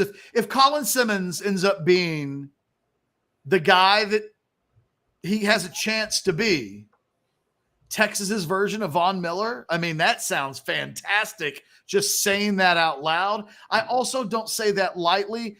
Von Miller as an NFL player is going to be an NFL Hall of Famer. No doubt. One of the best that's ever played the sport. Well, you got to play a special Super Bowl on defense to get an MVP. Yes. And he did that. But Von Miller was a great college player, but he wasn't the Vince Young of A&M defenders, right? I mean, you tell me. Is Von Miller, when he's in college, because those weren't years that A&M was winning a lot of games, is he remembered as a college player on the level of the Mount Rushmore of Wrecking Crew guys? Mount Rushmore, I'm not sure. Highly regarded, though. I mean, highly regarded because of the talent. I mean, just because of how damn good he was. Because you knew if you had him in a game, it was like the Myles Garrett feeling too. I can still remember games with Myles Garrett where it's like, look, I know you're facing them, and I understand it's tough, and I understand this might be happening on offense. You got a big dog like that coming off the edge, you always have a shot. Part of me thinks that Myles Garrett was a better college player than Von Miller, and that Von Miller in the NFL. I mean, there's a reason why Myles Garrett was the number 1 overall pick in the draft, and Von Miller wasn't quite that. But Von Miller as an NFL player is just one of the best football players I've ever seen. It's funny how that guy got the best part of him was in the NFL, where we talk about so many college guys. Johnny Manziel, we've talked about, right? Like, not quite the same thing. And yet when we talk about college football players, Manziel is in rarefied air. I wonder when I think about Colin Simmons, maybe it is Derek Johnson. I don't know who. Maybe it's Sergio Kendall. I don't know who he's the next. Or maybe he's the first Colin Simmons. It's kind of hard to say, but. Yeah, I just like, I'm watching the film. I like how much he's felt. Obviously, it's his film, so you're not going to put a play in there where he doesn't do anything.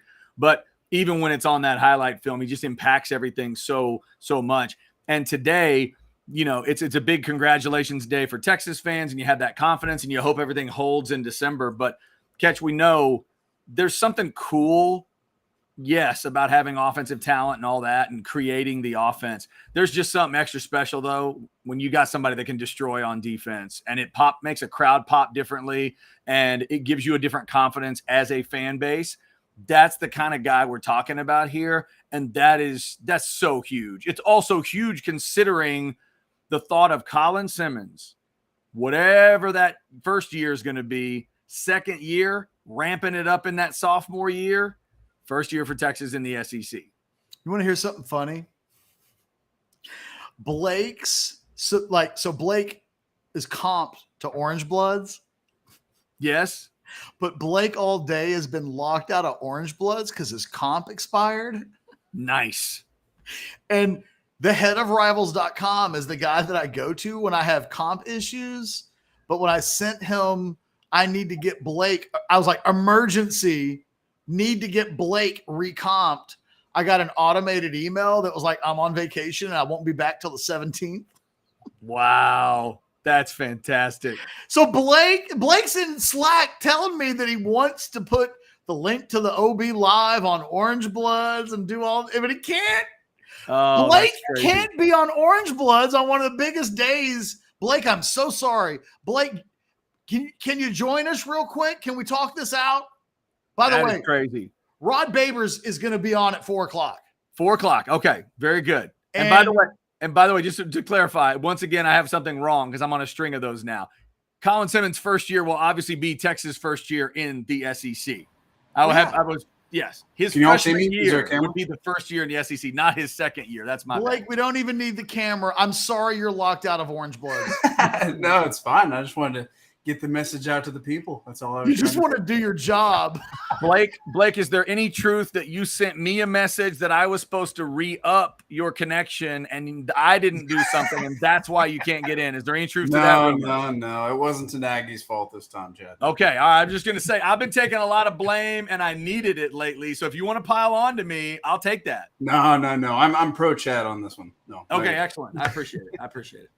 No, see, I don't want to try. Here's what I don't want to do. But we might have to do this. Blake, you might have to pay for your subscription on a monthly. I'll get that refunded. Sure you will. No, I'm very I skeptical of this. I'm very skeptical of this. But what you don't do, they default you into the yearly. So, because here's the deal. I sent an email to the head of engineering, Luke, at Rivals, and I asked him to comp you. But that was 5 hours ago. So I cannot tell you when that's going to happen. I emailed Luke at 10:11. And it hasn't happened yet. Sign up with I would have just signed up if we had the promo still going. $3 a month, not a big deal. Sure. You just would have kept it at that point. Yeah, I'll just pay $3 a month for the next, however long. I'm not trying. Look, here's the thing. People are always like, Ketch, can you people get mad and they'll send me a direct message and they'll be like, cancel my subscription. And I tell people they don't give us access to credit cards. Like, I can't cancel you and I can't comp him. All I can do is send the email in. Hold on. Luke might have got back to me. Hey, Luke says you should be good to go. You might need to log out and log back in. Okay, let's give it a shot. So you get out of here. Yeah. Get lost. Try that. And then when you do that, Blake, throw that thing back on the screen telling Texas fans what they wanted to see today. Just throw it back on the screen in case they're just jumping in and they want to see the happiness. Throw that back up there for them because that's what they want to see today. And good luck with all that. Just turn it off and turn it back on. There you go. Told you he had muscles. There it is. There it is, Texas fans. Committed. The double deke. By the way, Ketch, let me just break down that double deke for you one more time. If you have 3 schools and you're going to do the double deke, I think Colin did it the right way. Because if you picked all 3 hats up and then went, well, then everybody knows it's one of those 3. But by picking up 2 of the 3 and then sitting down, you immediately got everybody thinking it could be the 3rd school. And then you double deke with the second Texas hat. I thought it was brilliant. I really did. Nope. The Orangebloods company card. No. Nope. Can't I'm do that. not gonna reimburse myself. Can't do that. Can't do that. Blake. Catch, it looks like our man in Duncanville may be checking in. He is. Aaron Little. Hey, Chad, I'm a happy guy because I got my 85. Look, hey, Aaron, look what I have 85. on today. Yep. I have my 85% t-shirt. It's Austin, which, Chad, that only happened in 2011. Yeah. And I still get people who are like, it's Austin. Yep. Aaron came into today. It's now, Aaron, we can talk about it now. I'm good. I was sweating, man.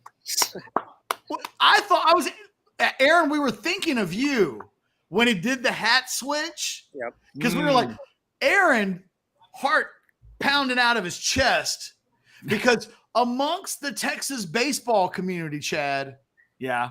Aaron Little is known as a jinx. So he'll tweet out how good the pitcher's doing in the game, and then the pitcher gives up 6 runs right after that. Well, Aaron never specified why. Aaron, why? What happened? That happens. Chad pretty much laid it out. You know, I'll be on the message boards, and you know, I think I'm just giving like reasonable commentary, like, oh, Pete Hansen, he's really got his curveball working today, and then you know he'll be through 6 scoreless. Someone will take a Pete Hansen curveball 450 feet. That's my fault, naturally. So hey. It was a thing, though. Aaron this week was like, dude, if you send me to Colin Simmons' announcement and he announces for LSU, I'm done. Yep. I'm done. And it was a risk. So while Jason and I are happy and we're content because we don't have to catch any shit today, Aaron Little ran the risk of being judged as the reason you did it, Aaron. He picked LSU because of you. So before we get into like, hey, you heard, you did, how relieved are you? Well, I'm very relieved. It was a big deal. He snuck the SMU hat onto the corner of the table at the last second, right before he took the mic. He snuck the SMU hat onto the table, and I was like, oh, man, what is going on here? Like, my heart started going crazy. And then, you know, he did the whole, you know, fake out thing, which I kind of thought was coming. So I just tried to hold steady. But, yeah, it was a pretty big deal. You know, I knew my reputation was at risk. But now, I mean, now it's the other way around. I'm the hero. I brought him home. This was my first assignment. So now the tables have turned, and I'm feeling pretty good, just like the rest of Texas fans out there. That curse is over. It's done. Exactly. It's over. Hey, Aaron, hold on just a second. Paul in the chat has a point. Blake just said OB isn't worth the non-discount subscription. I don't know. No. I don't know if that's what Blake said. I think Blake said that based on his current situation, he might not be able to afford the non-discount. That's not any better. That's a different circumstance. That's a different circumstance. It's not about OB content or, you know, the veracity of all that. It just might be about how little Ketch is paying him. That may be what it's about. I'm a cheap son of a bitch, ultimately, is the message. And that's what I'm hoping is not true. I try not to be. About to give Aaron a raise. look at that big Kool-Aid smile. The non-curse raise. He should deserve that. The curse breaking raise. That was the other thing. If Aaron had gone today and it had gone sideways and his Q rating had gotten so bad because he's a jinx, we might have had to have been like, Aaron, God, your baseball coverage and your recruiting stuff, and like you are a sensational member of the staff, but you're the jinx. And we just can't have you if you're thought of as the reason every time something goes bad. So this big moment for Aaron, because now Aaron's not a jinx. Aaron is the good luck charm that made it happen. He's now the rabbit's foot you're going to be sending to these events. That's who he is. He goes to every event now, Chad. Yeah. Need a because 5-star. He got Colin Simmons done. Need a 5-star DN? Where's Aaron? That's all you need to know. Matter of fact, Chad, if the Aggies, I'm not saying that Aaron will do it automatically, but the next time the Aggies are up for a 5-star and Texas isn't involved, if A&M needs a good luck charm besides, you know, like the $500,000 in NIL. How dare you? How dare you? That's not it. I'm not judging. Right. I know what Texas just did. Right. I'm just saying, like, for a price, Aaron might go to a high school gymnasium and be the rabbit charm. Okay, first off, from what I already know about Aaron, that is not true because Aaron mentioned earlier how much he hates the Aggies. He's shaking his head. Let's get this full context today. Full context for the House Divided. Aaron showed up at an event where the Aggies did not get a 5-star running back and the Longhorns did get the commit from the 5-star D end. So not only is he not the curse for Texas, He's the a guy double that rabbit's comboed. foot. He's the double positive guy. He's double rabbit's foot. If the Longhorns need good news, and apparently if the Aggies need bad news, you send Aaron to the case. I will go to random events just so kids do not commit to A&M. I'm game. You see me there, and if that's the effect I have, I'm willing to go anywhere. You can send me out of state to get a kid not to go to College Station. Damn. I can just see him in Florida, Mississippi. The next time there's a big recruiting decision, I know Chad's going to be like, where is Aaron today, by the way? Yes. Can I make sure he's not there so the Aggies have a shot at this thing? By the way, Aaron, we will not tell the wifey, but Darwin wants you to do the McConaughey line at the high school. And I don't even know what's being referenced there. Well, there's the all right. Oh, like, there we go. He's probably McConaughey probably tweeted that, right? But then there is I did the modified. You know what I love about those elementary school moms? I get older, they stay the same age. That's what McConaughey said. Have you ever seen Dazed and Confused? No. Oh, Lord. There we go. Chad, it didn't dawn on me that he hadn't seen the movie. Oh, I did. It's due to the earlier when you said it. I saw the blank look Aaron, on you got to see the movie. You got to go to Top Notch so you can experience it. He got fired. I saw the blank. I just brought Colin Simmons home. I'm not. There's no way. Dude, he did. Yeah, you can ride that one for a while. I just ride that one at least in December. You know what that is, Aaron? It's 500 steps forward, 2 steps back. You're okay. Still got 498 steps that you've gone forward. Tell us what Colin Simmons said afterwards in the media scrum. Yeah, so I mean, the media scrum, they were obviously asking him a lot about what were the big factors in his decision. He mentioned his family a lot. That was pretty consistent with what we had heard beforehand. But he just kept saying he wanted to do what was best for his family. And I took that to mean, I think the proximity to school helped quite a bit so he can be able to see his family and see his brother. He mentioned his brother a couple times during the media scrum. And then also, you've got to think NIL probably played a pretty solid factor here. And I think he kept mentioning over and over what could put him in the best position to take care of his family.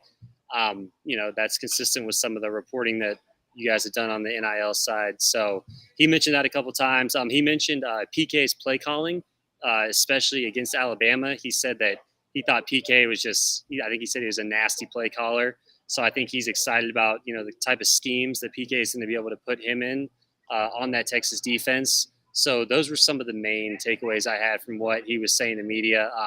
He told me he really didn't know until yesterday what he was going to do. Like, he really took it down to the wire and he came to a decision yesterday. And then, was able to get him on the phone with Jason Sukumel. So everyone be on the lookout, orangebloods.com later. Jason will have more exclusive quotes there from Colin. Real quick, just put this up there because we'll take nope.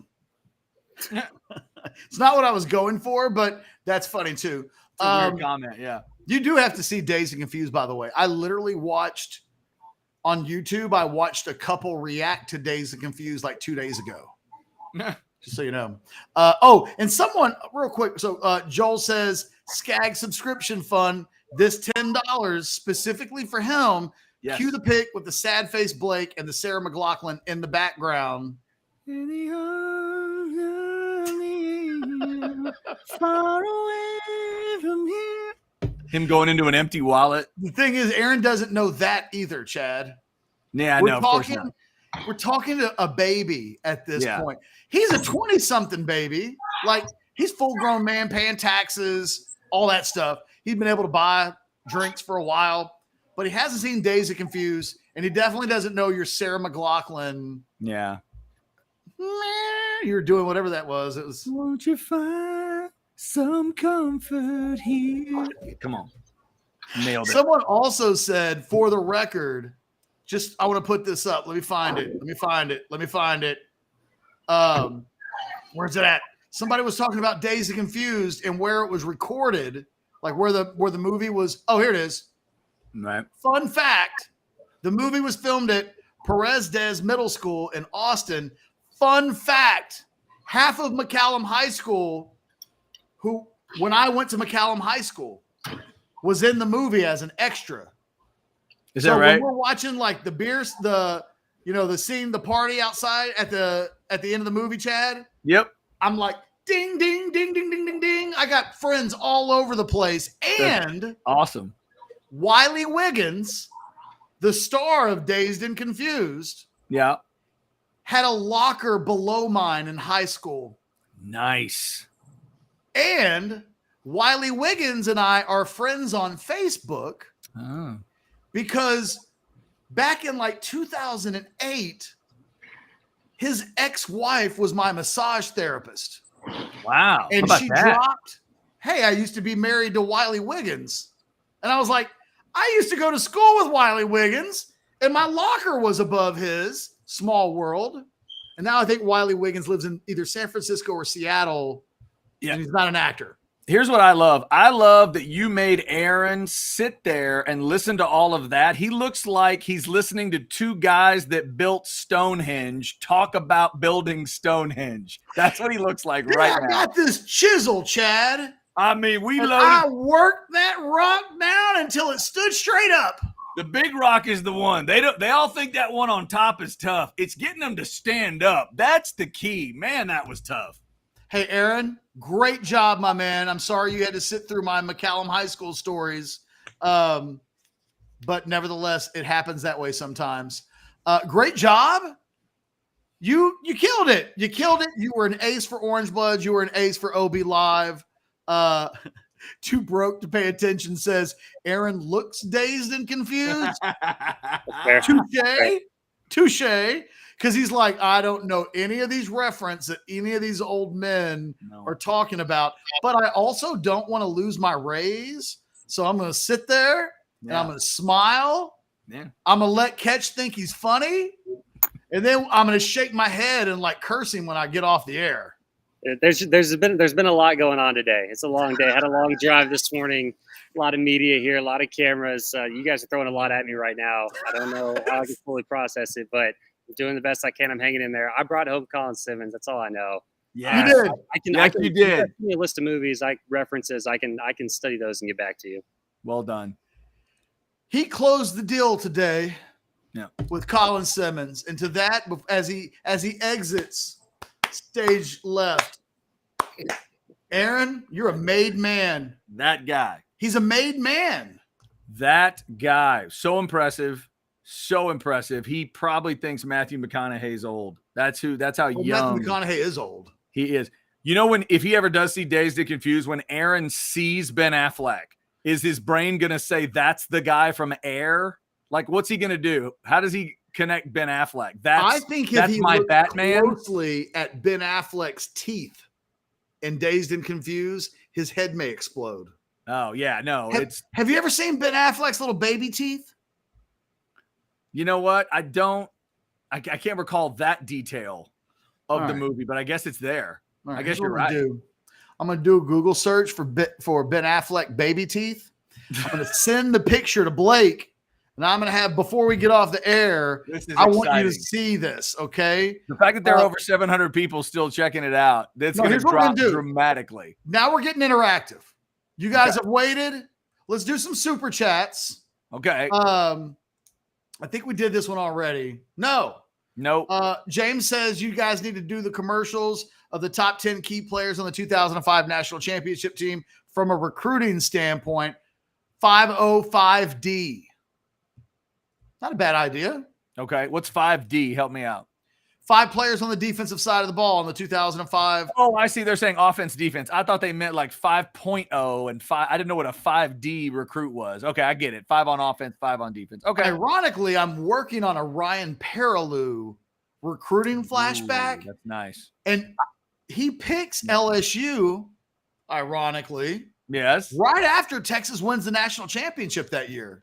Oh, wow. I'd forgotten. But he was a Louisiana guy. That these things sometimes just go as simple as that.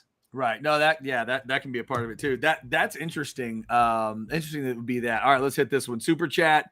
Jamar, $4.99. Simmons, Hill, Manning, Cook. Could you imagine a better core leading us into the SEC? It's really good. It's solid. Yeah. And look, Texas signed 7 super blue chips a year ago, and now they rank 5th in the country in super blue chips. Right behind A&M, right behind Ohio State, a little bit behind Georgia and Alabama. But it's a roster that starting next year, if you're in the top 5 of super blue chips in the country and you don't make the top 12 in the playoff, that's a bad job of coaching. And what's really important for Texas is that they follow up a recruiting class like they did a year ago with another one that has super blue chips in it, elite creme de la creme of the high school football recruiting. Simmons is their first in this class, but now they may run a string together that elevates this recruiting class to really nice heights. If they don't get Simmons today, Chad, I think there's some real fear that they might not get Kobe Black, that this might not be the kind of thing that is a rocket ship in recruiting that causes a bunch of guys to commit, but it could have been the kind of thing that makes other 5 stars in this class go, well, if Colin Simmons, the best player in Texas, doesn't want to go to Texas, why, if I'm one of the best players in California, do I want to go to Texas? Or why, if I'm a player in Louisiana, I should, if Colin Simmons in Texas is picking Louisiana and I'm a Louisiana prospect, what's Colin Simmons telling me? So, yep, there's a message here for Texas that winning today is crucial for them. And yet we do need to keep in the back of our mind, just because he commits today, we can't back off what I've been saying for 6 weeks now. And certainly since you and I've been doing a show, today is the first day of his actual recruitment. That now Texas has to play defense to a certain extent. They've got to ward off teams. They're going to continue to come at him. They're going to have to survive the LSU official visit. Last time he took an official visit or an unofficial visit 2 weeks ago, he fell back in love with Louisiana State and Baton Rouge. Mm-hmm. It's a long way till November. Maybe he changes his mind. I don't know. I mean, long time till we get there. But as of today, he's planning on taking that visit. Yeah, Sark knows that now he's officially the hunted in this discussion. They might have gotten a chance to be the hunter. They get to be the hunted. That's a position Texas is obviously familiar with. And now they get to play from that side of it.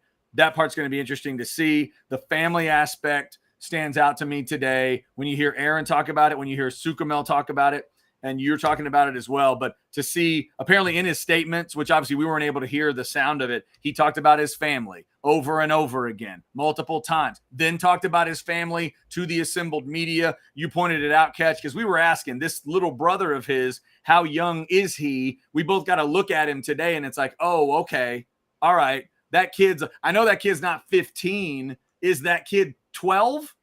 Is that kid 11? I mean, he's in that range. So, everybody think about the brother, the sister relationships that you've had. Big brother is an 18-year-old badass 5-star, football player. Little brother is like around 10. Yeah. I mean, how much must he worship his big brother? Plus, you're talking about there's a learning disability. The kid's autistic. That adds another layer to it, and they are so close. And you can feel that. Apparently, you could feel that in the room. So, just like you said just now about Perilou, sometimes it's just as simple as, hey, if his family gets in a car and wants to drive to where he plays football, how long does it take them? It may have just boiled down, not the only reason, but that obviously factors in huge. Where Sark and that crew can say, Jeff Banks apparently and that crew can say, hey, we're right down the road. You know where Duncanville is. You know where Austin is. You've come to see us. We'll get your mom and your brother and everybody you want down there. And it's just that quick. It's a couple hours versus that LSU trip, which is a haul. I think Darwin asks, Darwin, thanks for this question. Thanks for the $5 contribution. But this is really, I think, an important question, and not necessarily specifically for this question, but I think where it's going to lead me to. Darwin asked, do you think if Sark doesn't win the Big 12 and misses the playoff next year, he may be fired? Or will recruiting save him? I tend to think right now recruiting's going to save him. I mean, he's still got Arch. I think he's got a ton of support. I think things get a little hot in the kitchen if they go 8-4 this season. But he's not going to lose his job. But I think you get into a territory where suddenly Texas fans and administrators, if they don't win big this year, I think there's a little bit more pressure next year, certainly than has existed. And Darwin, here's where I think your question's really important. They will not hold on to Colin Simmons. This is not my opinion. This is the opinion of my sources. They don't believe that they will hold on to Colin Simmons if they throw up on their shirt on the field this year. That they go 8. Do it. What's that? I was just about 8-4 doesn't do it. 8-4 and a 10-2 or an 11. We've been joking about the AP poll. LSU's going to be top 5 in the country. Ish. They have incredibly high expectations for them as well. Texas has to hold on to Colin Simmons, but one of the things they got to do on the field this year is be really, really good. And if they're not, my sourcing thinks they will lose Colin Simmons. Now, maybe because of NIL, it doesn't happen, but there is a general sense inside the Texas program they got to win big. And I think they're confident that they're going to do that this year, right? Like Sark is confident. These players are confident. They're embracing the expectations and what it is that is expected of them. But if they don't, it's a problem. And Darwin, it's not impossible. It's not impossible that if Sark goes 8-4 and 8-4 in each of the next 2 years, or 9-3 this year and 8-4 next year, I don't think he gets fired. I think at that point he gets 2025, and by God, he better win in 2025. But your questions are going to be questions that are going to be asked, and it's not a question that's being asked right now. Yeah. Colin Simmons isn't asking that question. But if they don't have a big year on the field, there's apprehension inside the program that he will ask a question like that, and he might not be alone. So they're getting a guy like Colin Simmons today. I think I've said it, I think they're going to keep him on signing day. This kid's going to end up at Texas. But it starts to get more complicated in recruiting if what you're describing takes place. And just remember, Ketch, what we've talked about earlier, when you look at those two schedules, if he still makes that trip, he's saying he's still going to make the trip to LSU, official visit, the week they play Florida. That day, LSU and Texas will have both played 9 football games. He will get to look at 9 games on each side.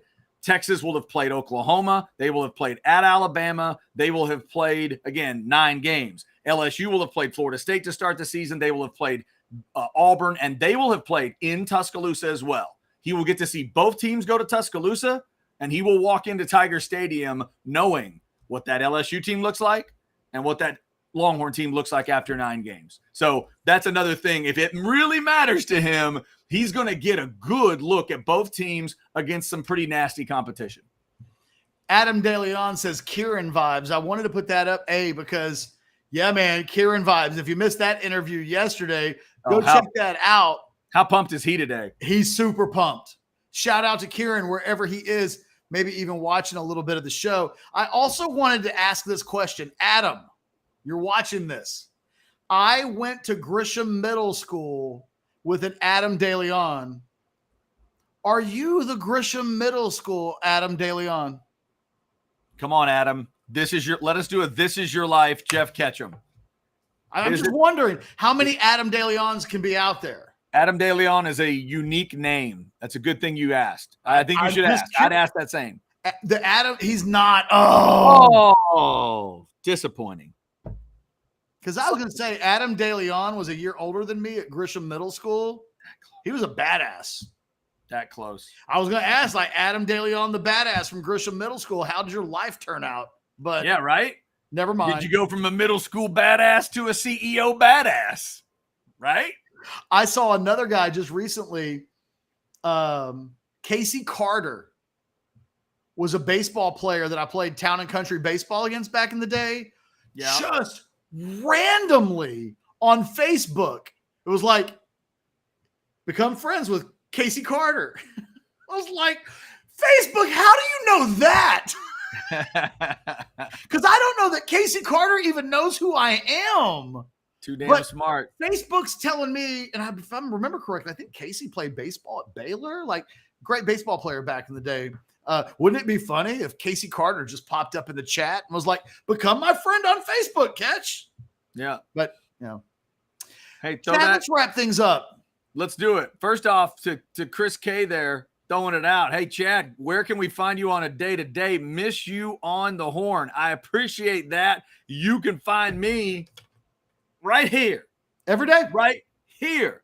Orangebloods live, house divided, 12 to 3. I will not be in this particular location once we get to next week. I'll be back in the Hall of Helmets, but I have really enjoyed getting this thing started with Ketch. We are 7. Show 7, I believe. Yeah. 7 shows in. Thank you for the question. You can catch me on Orangebloods Live. I'm now on Twitter at C Hastings OBL. The rumors are true. Ketch was crazy enough to hire me at Orangebloods. We gained a subscriber in the middle of you saying that. And then, yes, I was wondering. I was like, I wonder. Well, now, there we go. See, and Sal jumped in. Look at that. Done and done. Chris asked, and now he's in. I was just about to say, Chris, just so you know, Thank you, brother. hit that subscribe button and you'll be, Chris, go ahead and get notifications too, just in case you want to know like get notifications when we go live because we do it every day. But I saw that subscriber number grow by 1 and I was like, I wonder if Chris just hit it. And yes, he did. Chris, I love you for that because I didn't even have to tell you. Hey, Ketch, the journey to 17,000 subscribers begins with one step. You need one, and then you need one again. Just put one subscriber in front of the other. That's how you get it done. Chris, maybe you can even go onto your socials and say, I found Chad Hastings today. Yes. And then let people know so that they can subscribe because Chad and I talk to Chad about this every day. Every day we're people that know Chad and know Rod. Quite frankly, some that might know me, they learn about the show every day. Yeah. You know, you think everybody knows, but they don't know. Certainly in your situation, almost a week ago, you were doing your last show for a different enterprise, and now you're with us. Yeah, we're still informing people, Chris. So if you find somebody, let them know. Let them know. Oh, I hope this is true. Paul says Chad gets a pay bump now. It's in his incentives in the contract. Can I get a verification on that, Ketch, from Paul? That's no verification? Oh, good try, Paul. I mean, good try. we're 7 days in. Let me Paul, get some sponsors.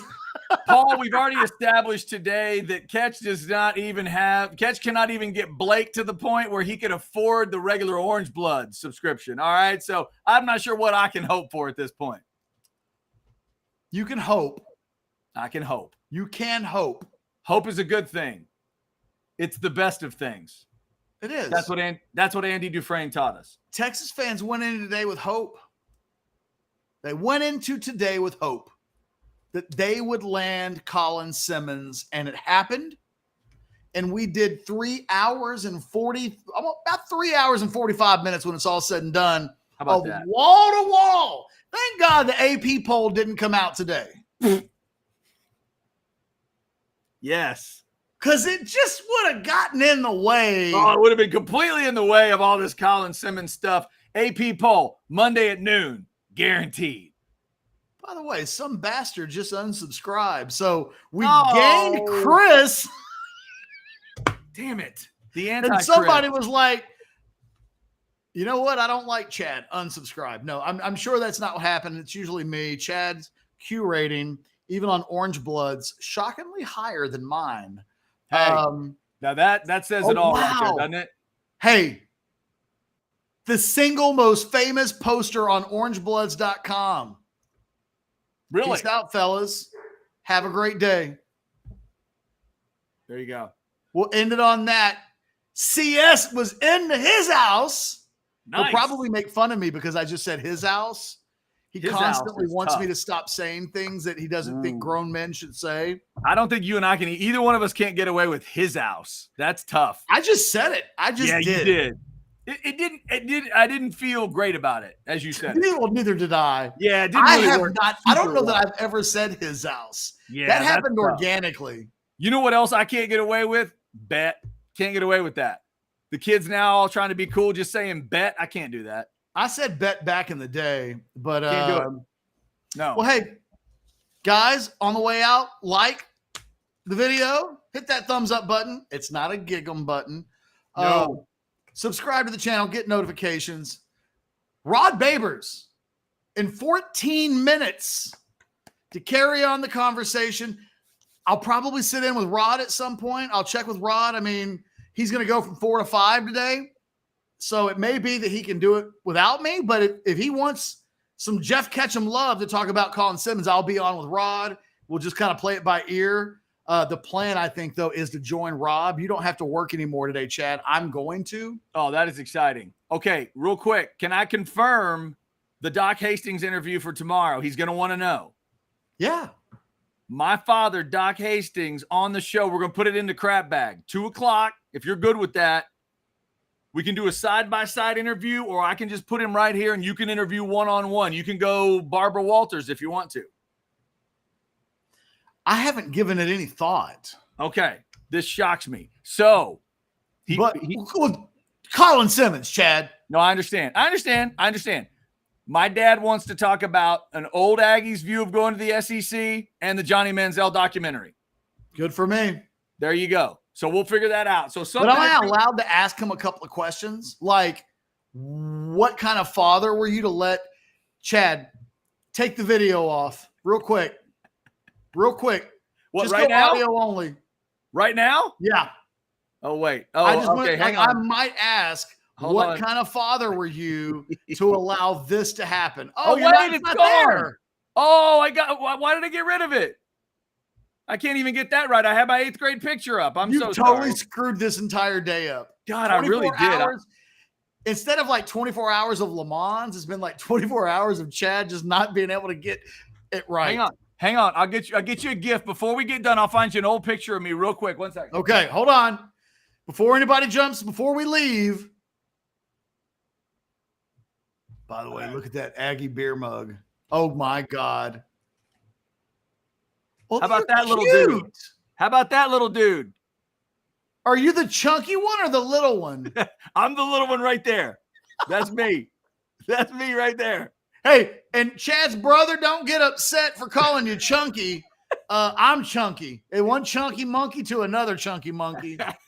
I'm just saying you were a chunky little kid compared to Chad, who was an adorable little kid with a bowl haircut. There you go. I'll try to get that in 8th picture grade. back in You there had a for you. mullet that Andre Agassi would be proud of, and I just want to know what kind of father he thinks he was to let you have that haircut. I'll have it back in there before tomorrow. We'll have it set in there for you. You can ask him. Fair enough. There you go. Guys, on behalf of myself, Chad, Blake, Aaron, Sukamel, Caden Durham, Colin Simmons, family members of everybody, 24/7's live show, which we reacted to while nobody else, we're not quite, I have no idea how that came across. Right? I don't know, but we enjoyed it. Your reaction and play-by-play highlight of the day for me, just so you know. I appreciate that. I'm glad you had the same perspective. Apparently, everybody else was on a different delay, so I sounded like an idiot, I think, to everybody else. Everybody's like, Chad was so slow. What's the problem? Apparently, we were way off on the timing. We can't control these YouTube machines. All we can do is the best we can do. I liked it. I thought I had a pretty decent call of the double deke, the double deke Texas hat move. I thought I did a pretty good job. David, he's already one of our more loyal people on the show. Great show, guys. David, we appreciate it. Ooh, like a hiccup. Thank you, David. Guys, we'll do it again tomorrow. Rod Baber is now in 10 minutes. Chad, do your thing. All right, we'll be back for a Friday show tomorrow. Doc Hastings and not the AP poll and probably Bill King. Bill King. Ooh, Bill King at 220. Is that what you said? 220. Bill King. You're not going to want to miss that. Great college football discussion there too. Have a great Thursday. We'll talk to you tomorrow on Orange Bloods Live.